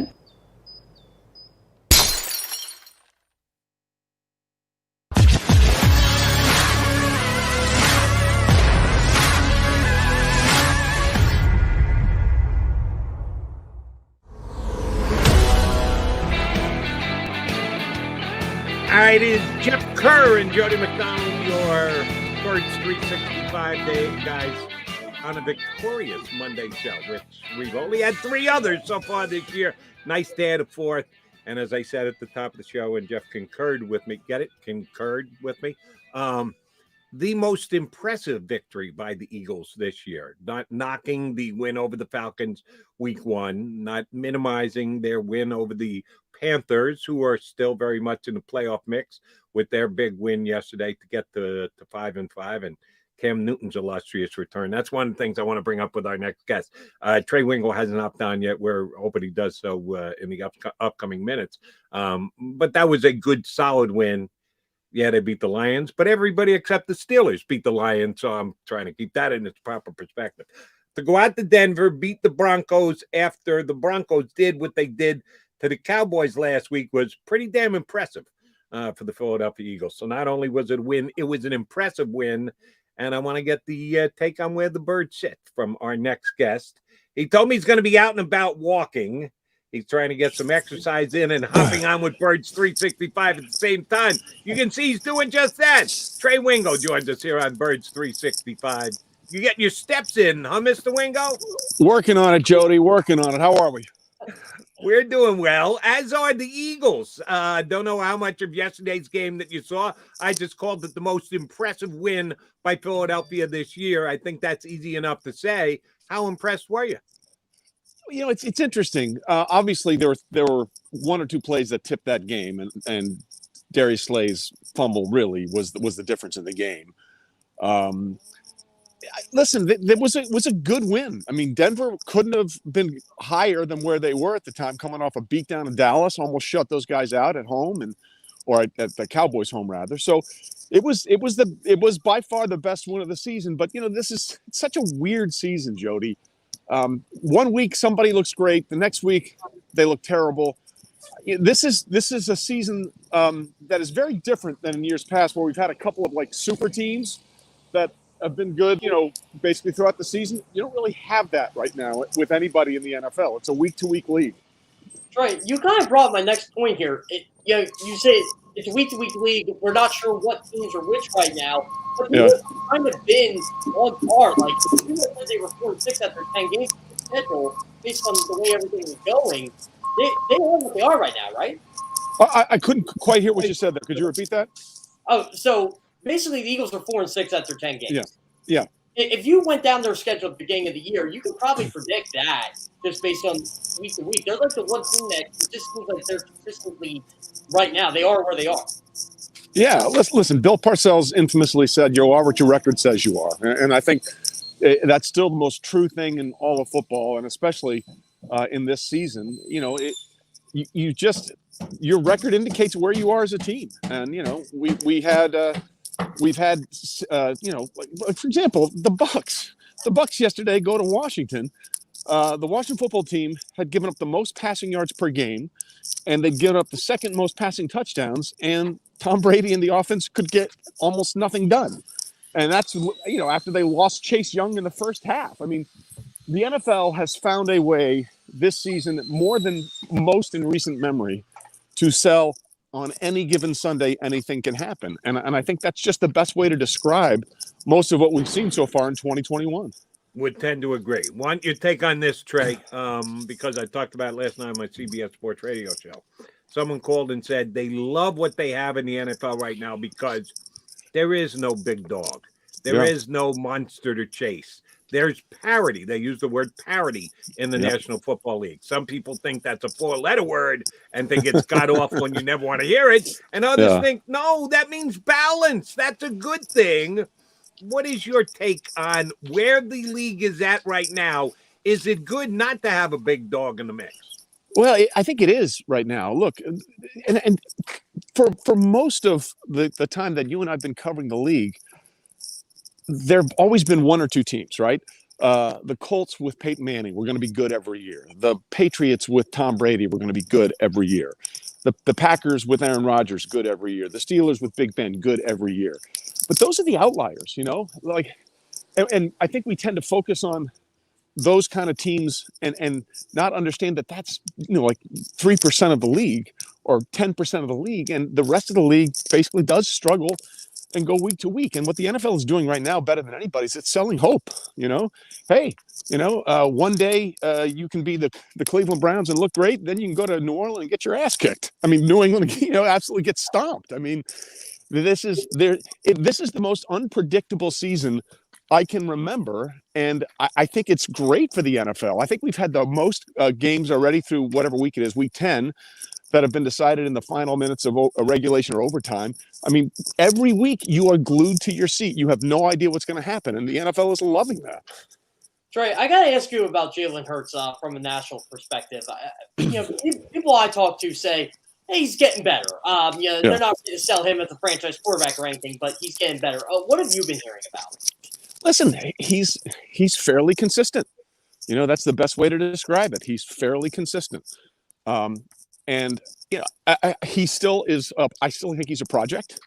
And I think that, obviously they made the move from Carson Wentz because they believed they had something, but I don't think anybody knew at the time whether or not they could make a definitive statement one way or the other about it, because there wasn't enough, there wasn't enough data. There wasn't enough game material. He's proven to be very effective in a couple of different ways, but he's still very much a work in progress. And there's like 3 or 4 guys in the league that I know are going to be good almost every week, and he's not there yet, but he's getting a little more consistent, and I think that's the most important thing. Trey, the last couple of weeks, the Eagles have gotten improved defensive efforts. Their DC, Jonathan Gannon, believes in the bend but don't break philosophy. Yeah. They've bent a bunch and have gotten beaten by 1,000 cuts a couple of games, but the philosophy surely worked yesterday against Denver. Can you win in the National Football League like that? Can you be in above 500 in a playoff team without big play capability on defense? Well, I mean, listen, I think the way the league is going and the league is legislated, that's the way you sort of have to play defense. I mean, the Patriots for years have found a way to allow people to travel up and down between the 20s and then sort of clamp down when you get close to the goal line. And I think that's the way you have to play defense in the NFL these days. I mean, the way the game is dictated, the way the game is refereed, the way the game is legislated, they want points. And, we're seeing record numbers of audiences responding to that. So I think the bend but don't break defense is absolutely the norm now in the NFL. And every once in a while, you want to come up with a play like Darius Slay did Sunday in Denver. And that's literally, that turned that entire game around. Trey, we all know there are 5 really good teams in the NFC. And then it gets kind of murky with that 6 and 7 seed. And the Eagles get into the playoffs because of this scenario. And who is their biggest roadblock for getting? Well, look, I absolutely they can get into the postseason. Remember, just last year, the Bucs were 7-5 after 12 games. They were 7-5, and they didn't lose after that. And literally no one, when they were 7-5, was thinking, they look like they're clicking on all cylinders. They found a way to get it together late. They got some players back, like Vita Vea, which was a huge return for them, literally and figuratively. And they got it going at the right time, and Tom Brady and the offense started clicking in a little bit. This is absolutely the league where, especially this year, you're going to find some teams that you didn't think were very good in September, October, but come late December and early January, you might think completely different about them because they found their rhythm. And I think the Eagles can certainly fall into that category and sneak into the postseason. Trey, let me ask you about something you touched on, the legislation of the National Football League. My opinion, over legislation of the National Football League, specifically with one penalty, that would be taunting. We saw another one again yesterday. Had the big one on Monday night in the Bears Steelers game that the NFL doubled down on and fined the player after hitting him with a taunting penalty. I think it's a joke. I think it's terrible. I think that because they made this something of importance when the season started, they feel the need to really push their referees to call this I think it's a massive mistake. I get the philosophy behind it. You want to try and cut down on guys getting in each other's face and potential violence or whatever. That's not. When was the last time we had a big fight in the National Football League? Trey, this is just dumb. I don't the disagree. NFL woefully mishandling this? Well, listen, my good friend Field Yates, after the Monday night game, put out a tweet, which was hilarious. He said, "Happy Tuesday to everybody except the people that created the taunting rule in the NFL." And I kind of have to agree with him. I understand what they wanted to do, but this has been a massive overcorrection. And you're right, doubling down on the Cassius Marsh thing was ridiculous. When he was hip checked by a referee, Tony Corrente hip checked him. I mean, unless you're trying to tell me that I didn't see what I saw, everybody saw it. I don't understand. Well, there's two. Listen, it's not only that one. It's the roughing the passer, which has just gotten out of hand. I mean, a bogus roughing the passer call completely changed the game between the Titans and the Saints yesterday. It nullified an end zone interception of Ryan Tannehill when he was grazed. And I've always wanted the sky judge approach, right? Because I know a former official who said to me once, he said, "Trey, I thought when I was officiating, we did a really good job. And then I watched the games like everyone else watched the games, and I said to myself, we're terrible." Oh. And what would really help them would be if they had a sky judge who watched the game the way we watch the game, because it is unfair on some degree for them not to see what we're seeing, right? Like they're on a field level, they're a linear sort of view of the game. We see it from a treetop view, from overhead, and it's a completely different game. And I really think the NFL would help their referees if they would just allow a sky judge to look at the game the way we look at the game. I think it would change the way the game is officiated completely. Trey, Tom Brady talked about the 17th game, and he basically said, I don't like it. Are you a fan of it? Are you a fan of football going into mid-January in the regular season, mid-February for the Super Bowl? Well, let me put it this way. I'm never going to say no to more football because it's my favorite sport. So, I mean, for me, I don't care about basketball until the playoffs start. I mean, hey, there's some cool regular season games and Christmas Day is fun and all that stuff. But, really, call me when the playoffs start. So for me, I have no problem with the 17th game. I do wonder about the long-term effects of, because they're going to want to try and get to 18. That's coming. And that'll have to be collectively bargained.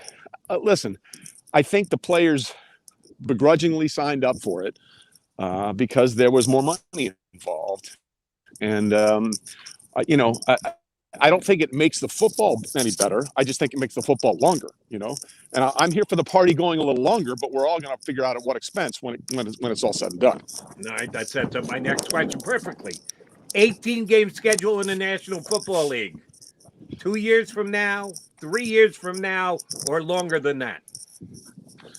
It really depends on the money, and it shouldn't, but in almost every situation it does come down to money.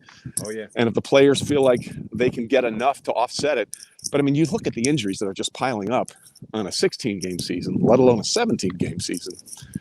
I just don't know what. And the NFL always says, well, it's a 20-game model. 4 preseason games and 16 and 3, and that's a joke. Like preseason games, come on, man. A lot of those guys are just camp bodies and they're playing those games, and we all know that. So it's not like 17 and 3 and 16 and 4 and 18 and 2 don't all add up to 20. You know what I mean? It's not the same thing. It's not real math. It's kind of like a salary cap. It's not real math. I have to imagine that eventually it's coming. But that's going to be something that, again, has to be bargained, and I'm sure the NFL will dangle some more money out there. The one thing the NFL does better than anybody, they make money, and they're really good at making money. Troy, one thing I wanted to ask you too with the 18th game is, do you think we'll see more overseas games as a result of that, or even with the 17th game? Do you think we're going to every team? I know right now every team, I think it's like once every 8 years they got playing overseas games. Do you think we see more of that going forward? Well, Roger Goodell years ago said he wanted a team based in London as quickly as possible. I can't remember whether that's 2012, 2014. He said that years ago. And I know it's something they want to do, and they want to grow the game. The problem for me is, people will say, well, it's the same flight going from the East Coast to London as it is going to Seattle. But it's not the time in the air, it's the time difference that is the problem. Like if you want to have a whole division that plays overseas and get people from that, I think that would be fair than having one team with the jet lag factor. I mean, that's a real thing for anybody that's ever traveled, you know? I mean, you know that that's something that you have to deal with. And I think that that's something the NFL absolutely wants. I don't know how quickly they're going to get it, but I know that's something that has been a priority for Roger for a long time. All right, Trey, I watched a couple of weeks ago my New York Jets beat the Tennessee Titans. Yeah. And I got a little overly excited by it. And I go, well, maybe the Titans aren't that good. 5 wins in a row later, 4 of them against playoff quality teams. The Titans are the best team in the National Football League as of right now, my opinion. A, do you agree? And if you do, how? Well, what you just said sums up this season perfectly. The Titans might be the best team in football, yet somehow they lost to the Jets. I mean, that if you're going to say define 2021 in one sentence, that's the sentence, right? Yeah. I mean, that's about as honest as you can make it. Yeah, right now they might be. The problem for me, and again, going forward, is they lost arguably the one player, not a quarterback, that means more to their team than any other player does to any other team, and Derrick Henry. So Mike Vrabel and company have done an amazing job. They've manufactured a couple of wins here, especially the one on the road last week against the Rams, which nobody saw coming. But I just wonder, as the season matriculates into the final month and a half of the regular season, whether or not that loss of Derrick Henry is going to be as massive as I think it's going to be. So right now, absolutely. I mean, and I think that's the only thing you can say about the NFL is, yes, right now, as we talk today, I think Tennessee is the most complete or best team in football. But I have no idea if that means 2 weeks from now or 3 weeks from now, we'll still be saying the same thing. Trey, one team and we had to do our midseason predictions for CBS, and I'm the stubborn mule. I've been like this all year, no matter if they were 2-3 or whatever. The Kansas City Chiefs are still going to represent the AFC in the Super Bowl. And after Sunday, it kind of looks like everything's coming back together for them. Well, another example of everybody needs to calm down, right? Because I've been on this, this has been my pet peeve all year. So you struck the nerve with me. Bear with me on this for a second. The amount of hot take gas bagging that I've seen about Patrick Mahomes has made me want to puke. Okay. If we're being honest about it, let's just be honest about it. Through the first 6 games of the season, through the first 6 games of 2021, the Chiefs offense was scoring more points per game, generating more yards per game, had a better third down conversion rate and a better red zone touchdown conversion rate than either of the previous 2 years when they went to back-to-back Super Bowls. So for 6 games, everything was great except for turnovers. And that happens.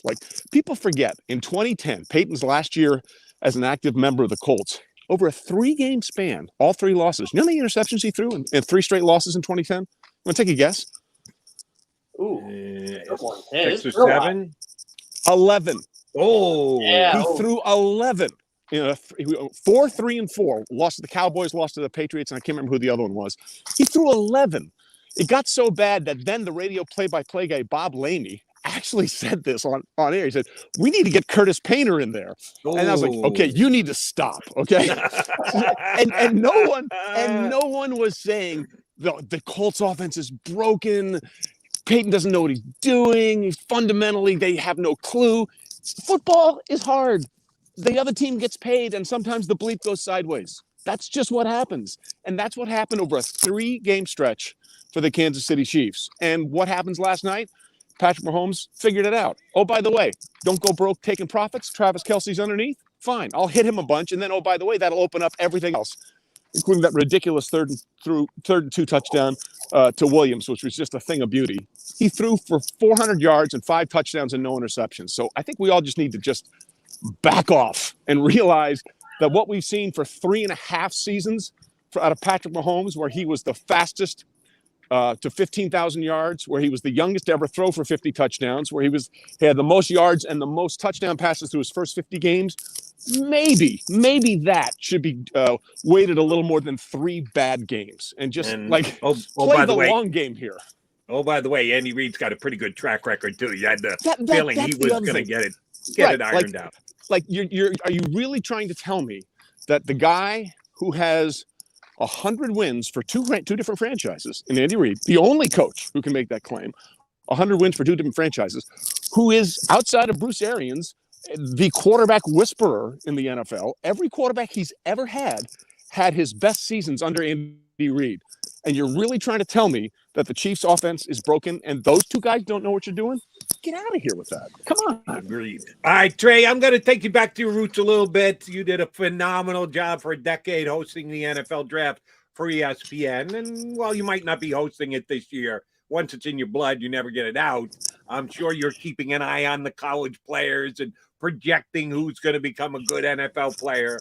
And no one does it more so than myself. And I love to judge the quarterbacks and see what I think they'll do at the next level.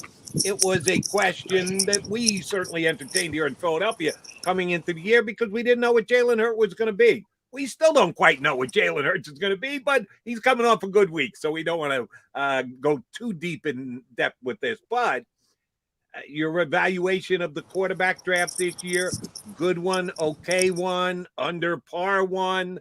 I know we've got more games to go in the combine and everything else, but as we sit here today, what kind of quarterback draft do you think we're looking at? Well, I think what we've seen last year is going to be the quarterback draft going forward. It's going to be an overdrafted position every year. Like that's just the NFL is now about 5 positions. It's about the passer, the pass receiver, the guy blocking for the passer, the guy trying to tackle the passer, and that's basically the game right now. Okay, guards, linebackers, safeties. They don't really matter as much as running backs as much as they had in the past. So I think every year you're going to see what we saw in the 2021 draft is you're going to have a lot of quarterbacks go in the first round based on potential instead of actual performance. And I think that what we're seeing in 2021 is a cautionary tale about all these quarterbacks. They were all hyped up, right? Trevor Lawrence can't miss. Zach Wilson was amazing. Trey Lance is going to do all these wonderful things. Justin Fields, can have all this stuff. There's only one quarterback that's been, as a rookie, that's been good. It's been Mac Jones. And he was the one that people thought probably shouldn't go in the first round. Quarterbacks will always be overdrafted because of the way the game is played. And that's never going to change going forward until the NFL decides to go back to the Stone Age and we're going to take Jim Browns and Emmitt Smiths. And that's the way we're going to play football. So whatever you saw last year in the draft, that's going to be lather, rinse, repeat. Quarterbacks will be drafted often and probably overdrafted. And then we'll realize all the stuff we thought we saw in preseason that was really good wasn't really that good because a preseason game is the same as an NFL regular season game, the same way that a tofu burger and a sirloin beef burger are the same sandwich. They're both burgers, but they could not be more different. You got a point. Speaking of the draft quarterbacks, Trey, to me, the name I keep hearing is Kenny Pickett. And how high he gets drafted is always going to be up for debate. But if we're going to be honest, where should Kenny Pickett be drafted right now? Listen, man, I've taken a different approach to this now going forward. I take the Zen philosopher approach. We'll see. There's a million, trades, injuries, retirements, that always dictates what happens in the draft. And all I know is that he's going to be going in the first round, and probably 4 other guys are probably going to go in the first round. That's the best, most honest answer I can give you on the draft. It's going to be quarterback heavy, and probably a bunch of them that go in the first round shouldn't go in the first round. Fair enough. We're going to get you on plenty between now and the draft if schedules allow, but we will hold your feet to the fire come April, Wingo. You're not going to be able to just put up a Zen answer by the time we get to April. Here in November, not a problem, but we will hold your feet to the fire a little bit more when we get closer to the draft. All right, last thing. I've been following your stuff that you're doing for Caesars now on your Twitter account, which has been great. Halle Berry? How did you pull that off? You're doing spots with Halle Berry. You're looking at the maybe most jealous man on the planet right now. I'm not gonna lie to you. That was a good day. Kenny and I went out there. Kenny and I went out there. We did a shoot with the Mannings and Halle Berry and JB Smoove, who plays Caesar. There's a couple of spots coming up the next few weeks. Some days are better than others, Jody. That's the best way I can describe it. That was a really good day. Yeah, I could see that. Not only by your picture on Twitter, but just in life in general. All right, give us the details on your YouTube show. How often do you put it up? Where can everybody see it? Please give us the details. Sure, absolutely. Half Forgotten History. You can get it wherever you get your podcasts. My YouTube page is Trey Wingo Presents. We just crossed 5 million views on it. We're closing in on 5.5 million. We're in season 5 right now. Some great guest Hall of Famers coming up, and we're already taping through season 6. We post once a week every Thursday. So Trey Wingo Presents on my YouTube page or Half Forgotten History, wherever you get your podcasts. Right now, Joe Thomas is up, the great offensive lineman for the Cleveland Browns, who had over 10,000 consecutive snaps before his career ended. And he tells a great story of Peyton Manning asking him to go poop on his general manager's desk so he can get traded out of Cleveland and go to Denver. Damn, we are going to have to check that out. That's a great tease. All right, before we let you go, check the Fitbit. How many steps have you gotten in since the started? We're crossing 6,000, try to get to 20,000 each day, so we're getting there. Very nice. Glad we could join you for 6,000 of them. Thank you very much for joining us, Trey. Always a pleasure, buddy. All right. Always good to see you guys. Take care. That is Trey Wingo, former ESPN draft host, football analyst, football guy, doing his stuff on his own these days and doing it quite well. Check his I got to get his Trey Wingo. You just punch up Trey Wingo on the search on Twitter. It's like Trey Yes, or I don't know exactly what his handle is, but him and Halle Berry, he's got a picture of he and Halle Berry in a Caesars type outfit for Halle Berry. God damn it. Some guys just have it good. And Trey Wingo is the guy who deserves to have it good. And he's good enough to come on with us every once in a while here on Birds 365. All right, Jeff Kerr, Jody McDonald. We still got one segment left. Come on back. We got a big bow to put on this show here on Birds 365.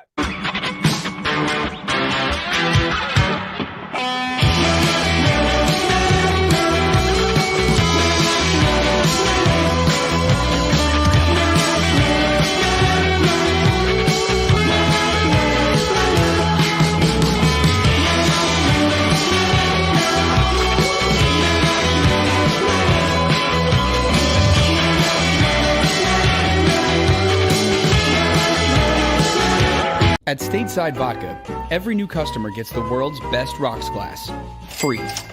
What's that? A rocks glass? You're telling me that bottle is cut in half? You could say that. Holy shit. And you're telling me I can get one of these glasses for free? That's right. One free rocks glass per customer with each first-time purchase of Stateside Vodka. So good, it just disappears.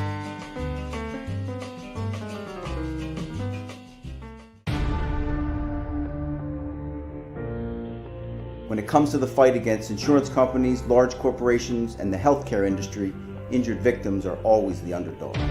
But that doesn't worry us. At Messon Associates, we're an injury law firm from Philadelphia, and we come to fight. Our clients know that they've got representation with a chip on its shoulder, and it's the same chip that makes Philly the toughest city in the country. Call 215-568-3500 or visit us online at messalaw.com. Messon Associates, the toughest injury firm in Philadelphia. Basketball is part of how we grew up in this city, and every morning, IBEW Local 98 members take their best shot building this city, rescuing our community from decay, and inspiring the young men and women of the region to take pride in who we are, like the Hawks who will never die. Local 98 member, love tradition. John Doherty, business manager of Local 98, says it this way: the best way not to forget where you come from is to never leave. Go for the midnight dares. Go for the game. Go for the hits. Go for the fans. Go for the win. Go to Ocean Casino Resort. Book your trip at theoceanac.com. At Stateside Vodka, every new customer gets the world's best rocks glass, free. You're telling me that bottle is cut in half? You could say that.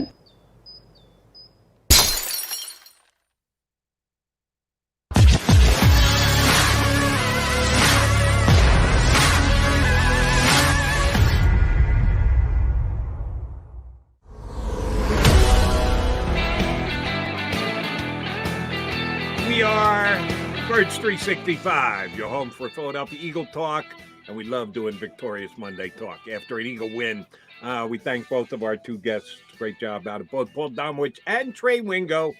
And it's so funny. Trey didn't get to ESPN till after I left, which was 30 plus years ago.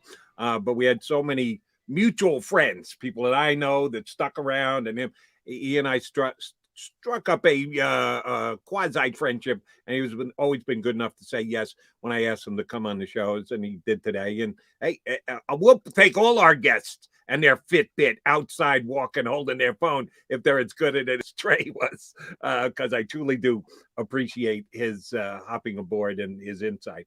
All right, one of the things we didn't get a chance to do with Trey because we ran out of time was the upcoming. I asked him about the quarterback position in the upcoming draft and how it's going to play for the Eagles. Jalen Hurts coming off a good game. The talk will probably die down a little bit. If he comes back and doesn't play well against the Saints, the talk will heat up again next week. It's a week-to-week thing, not only in the outcome of NFL games, but looking forward to the draft. This week, Jeff, not a good week for the Eagles as far as the draft goes. The Dolphins won, major surprise for me on Thursday night against the Ravens. The Colts won. There's an upside downside to that. And, of course, the Eagles won, which you want to see, but every time you win, it drops you down a little bit in the draft. I did just punch it up on Tankathon, the most up-to-date rankings of where the NFL draft sits. The Dolphins are down to the 5th pick as of right now, which the Eagles own. The Eagles presently sit with the 11th pick as their own pick, and the Colts with a win now would draft number 15 out of 32. Just a couple of weeks ago, it looked like, hey, we can get all 3 of these picks into the top 10.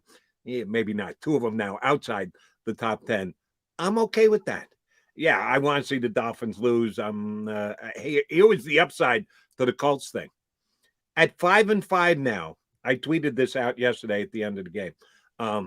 The only thing that will keep the Eagles from getting the Colts first-round draft pick is a Carson Wentz injury, which we know full well here in Philadelphia is a distinct possibility. We saw enough of them during his time here in Philly to know it could happen. They're going to play him. I know my partner, J-Mac, kept saying, you know that if they're not in the mix, they're going to sit him. There's no way that general manager gives up that first-round pick. They'll put him on the bet. It's not happening. They're going to stay in the mix. Now that they're 5-5, they're not going to catch Tennessee, but they're going to stay in the mix for the wild card. Carson Wentz is going to play all season for the Colts, which means 75% is going to be no issue. The Eagles are getting their first-round pick. I had to tell Giant Mac, they're like 3 games away from this happening right now. I forget what the total projected snap number is. I think it's got to be at least 58, 59% right now, and it goes up about 6% every game. So they're 3 games away from this happening. Carson Wentz, knock on wood, has been healthy this year. But you're right. They are not benching him for A, performance, or B, for a draft pick. They are in the thick of this, and they have a bunch of tough games coming up. If they can split those games, they're a good enough team with Jonathan Taylor right now to go 3-1 in that stretch. I know they got the Patriots coming up. They got a couple other games coming up, but they're beating the teams they're supposed to beat. I don't want to say they survived the gauntlet of an early schedule, but they definitely kind of held serve a bit.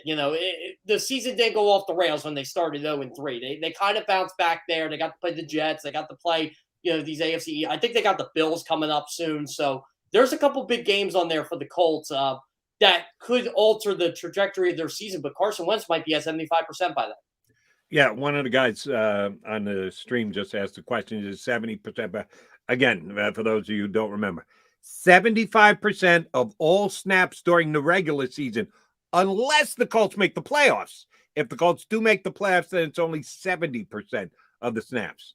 He's going to be up in the 80s, 90s, somewhere thereabouts. He's missed 1 snap all year so far. Don't sweat it, Eagle fans. The Eagles are going to get that Colt first-round draft pick. All right, this week coming up, the biggest question mark for the Eagles is Dallas Goedert's health. Is that what you would say, JK? No, I would say Dallas Goedert's health, but I'll go with this because it was my biggest question going into the Denver game. Can Jalen Hurts throw the ball well again against a really good pass defense, especially if the run gets stopped? Well, the run didn't get stopped, and Nick Sirianni came out slinging a little bit in the first half, and Jalen Hurts was up to the task. And I know he had Dallas Goedert for a lot of that first half, but not most of that second quarter. So maybe it's about 50-50 there. Can he do it against, in my mind, just as good, and not a better pass defense with a familiar friend than Malcolm Jenkins there? And the Saints didn't have C.J. Gardner-Johnson last week. It kind of affected them a bit, but can he do this again? Can he stay, as Trey Wingo put it, consistent? If he can, win or lose, that's a good sign for the Eagles. And he was pretty damn consistent with his passes yesterday. Give him a ton of credit. I'm not sure if the coach is going to speak to the media today. Sometimes they push it back when they're coming from the West Coast. My guess is it'll be sometime later on this afternoon, or hopefully at least that's the case. Matchup, Nick Sirianni against Sean Payton. I like Nick, and I'm getting buoyed by what Nick is doing, and I've defended the guy since the day he was hired here in town. Yeah, this is one where I got to say the Eagles are going to have to overachieve to win this matchup because I'm a big Sean Payton fan. Is that fair to Nick Sirianni this week? I'm a big Sean Payton fan, too. In fact, he's the first coach in NFL history to retweet me. So really? Yeah, so I think it was a couple weeks ago.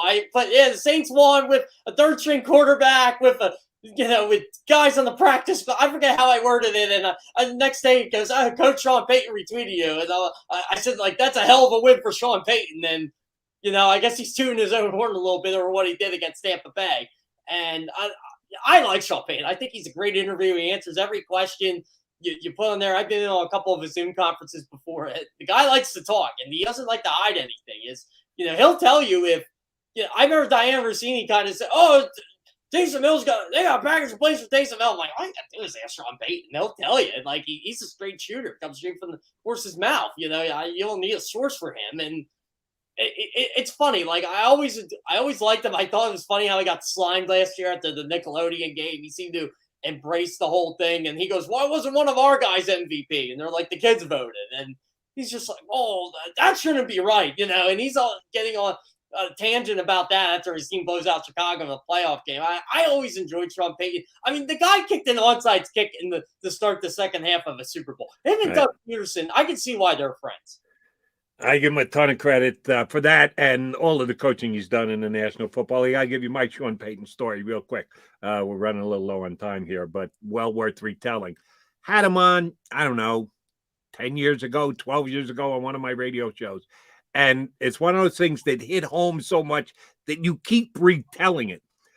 The Saints had a less than stellar year.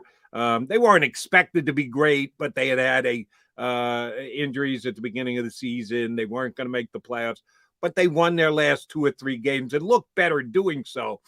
And I asked Sean Payton, can you take those last couple of games and bring that momentum forward into next season? And it was just the blatant way that he said it that struck me. He goes, of course not, Jody. He said, but I will tell you that, like, stupid question there, Big Mac. Good job. He said, here's what you can do. You take those last couple of games of the season and you carry that over into your offseason program. And if you get good offseason participation and you get the guys on the same page and you build up a little camaraderie, then you carry that into the opening of training camp. And if you, again, achieve your goals and put certain things in place and get it done, well, then you can take that into the preseason. And then if in preseason you don't get hurt, you do it, then you can take it into the regular season. You're jumping straight from the end of one regular season to the beginning of another. Oh, no. There's a whole bunch of steps in there. So my answer is to you, not really, but sort of. And it was like one of the best answers I had ever gotten in all my years of doing interviews and the like. And it always struck home with me that a guy like Sean Payton would understand that and would get that. He's a very good coach. So the Eagles are up against it. I would say that Nick Sirianni has done well against some coaches so far that can be outcoached. I like Matt Rule, but he's still a young guy, wet behind the ears. Vic Fangio, great defensive coordinator. Don't know if he's a great head coach. He's matched up against a great head coach this week. All right, we'll also hear from Jonathan Gannon. Is he taking bows for the Eagles' defensive effort this week, or does he play a little bit of a lowbrow type thing? I don't think he'll take too much praise for it. I think he'll just look at it. Look, this is what our defense does, and yeah, we made a couple adjustments. I think he'll say we blitz more, but I honestly think it's more of the quarterback they face. I mean, Justin Herbert's really good. We all know that. Tom Brady's really good. We all know that. Patrick Mahomes is really good. We all know that. Derek Carr's a good quarterback, too. I know he didn't look at last night, but it just seems like this defense is built to succeed when they face quarterbacks that aren't good, aka Teddy Bridgewater. Sean Payton will have Trevor Siemian ready to play, so that kind of scares me a little bit. But outside of Siemian, which is crazy to think in Week 11, I'm saying Trevor Siemian might be the best quarterback the Eagles have faced for the next month or so. And you did mention that earlier, and I noted that last night too. The Saints didn't lose yesterday because of Trevor Siemian. I know they missed out on the 2-point conversion that would have tied it and given them a chance to get the game into overtime. He played well enough, down a couple of key pieces. He's doing so without his number one running back, which makes his job that much harder. No, that wasn't the reason that the Saints lost yesterday. Although I've never been a huge Trevor Siemian fan, I got to give him credit. He's played serviceable football the last couple of weeks. So, yeah, you're right. This is not going to be a game where they just come in and dominate the opposing team's quarterback. Unless I'm wrong and Trevor Siemian stinks. And then we'll be talking about another Eagles win next Monday. Jeff Kerr, good job out of you. Thank you very much for hopping into J-Mac's chair today. We'll probably get you on a little later in the week. You know, Johnny has that COVID testing thing. Looking forward to talking to you then. Thanks, buddy. I'll be bragging about different Eagles uniform combinations. I love how they went with the black pants yesterday with the white shirt. They got to change up. Green on green, Jody. Let's do it. All right, Curry must follow on Twitter. Guys, get following Jeff immediatamente. All right, thanks for tuning in on this victorious Monday Birds 365. Myself and Johnny be back in 22 hours from now. See you then. If you missed any of today's show on the JAKIB Media channel, listen to the podcast on your way home. Available on YouTube, Apple, and Spotify.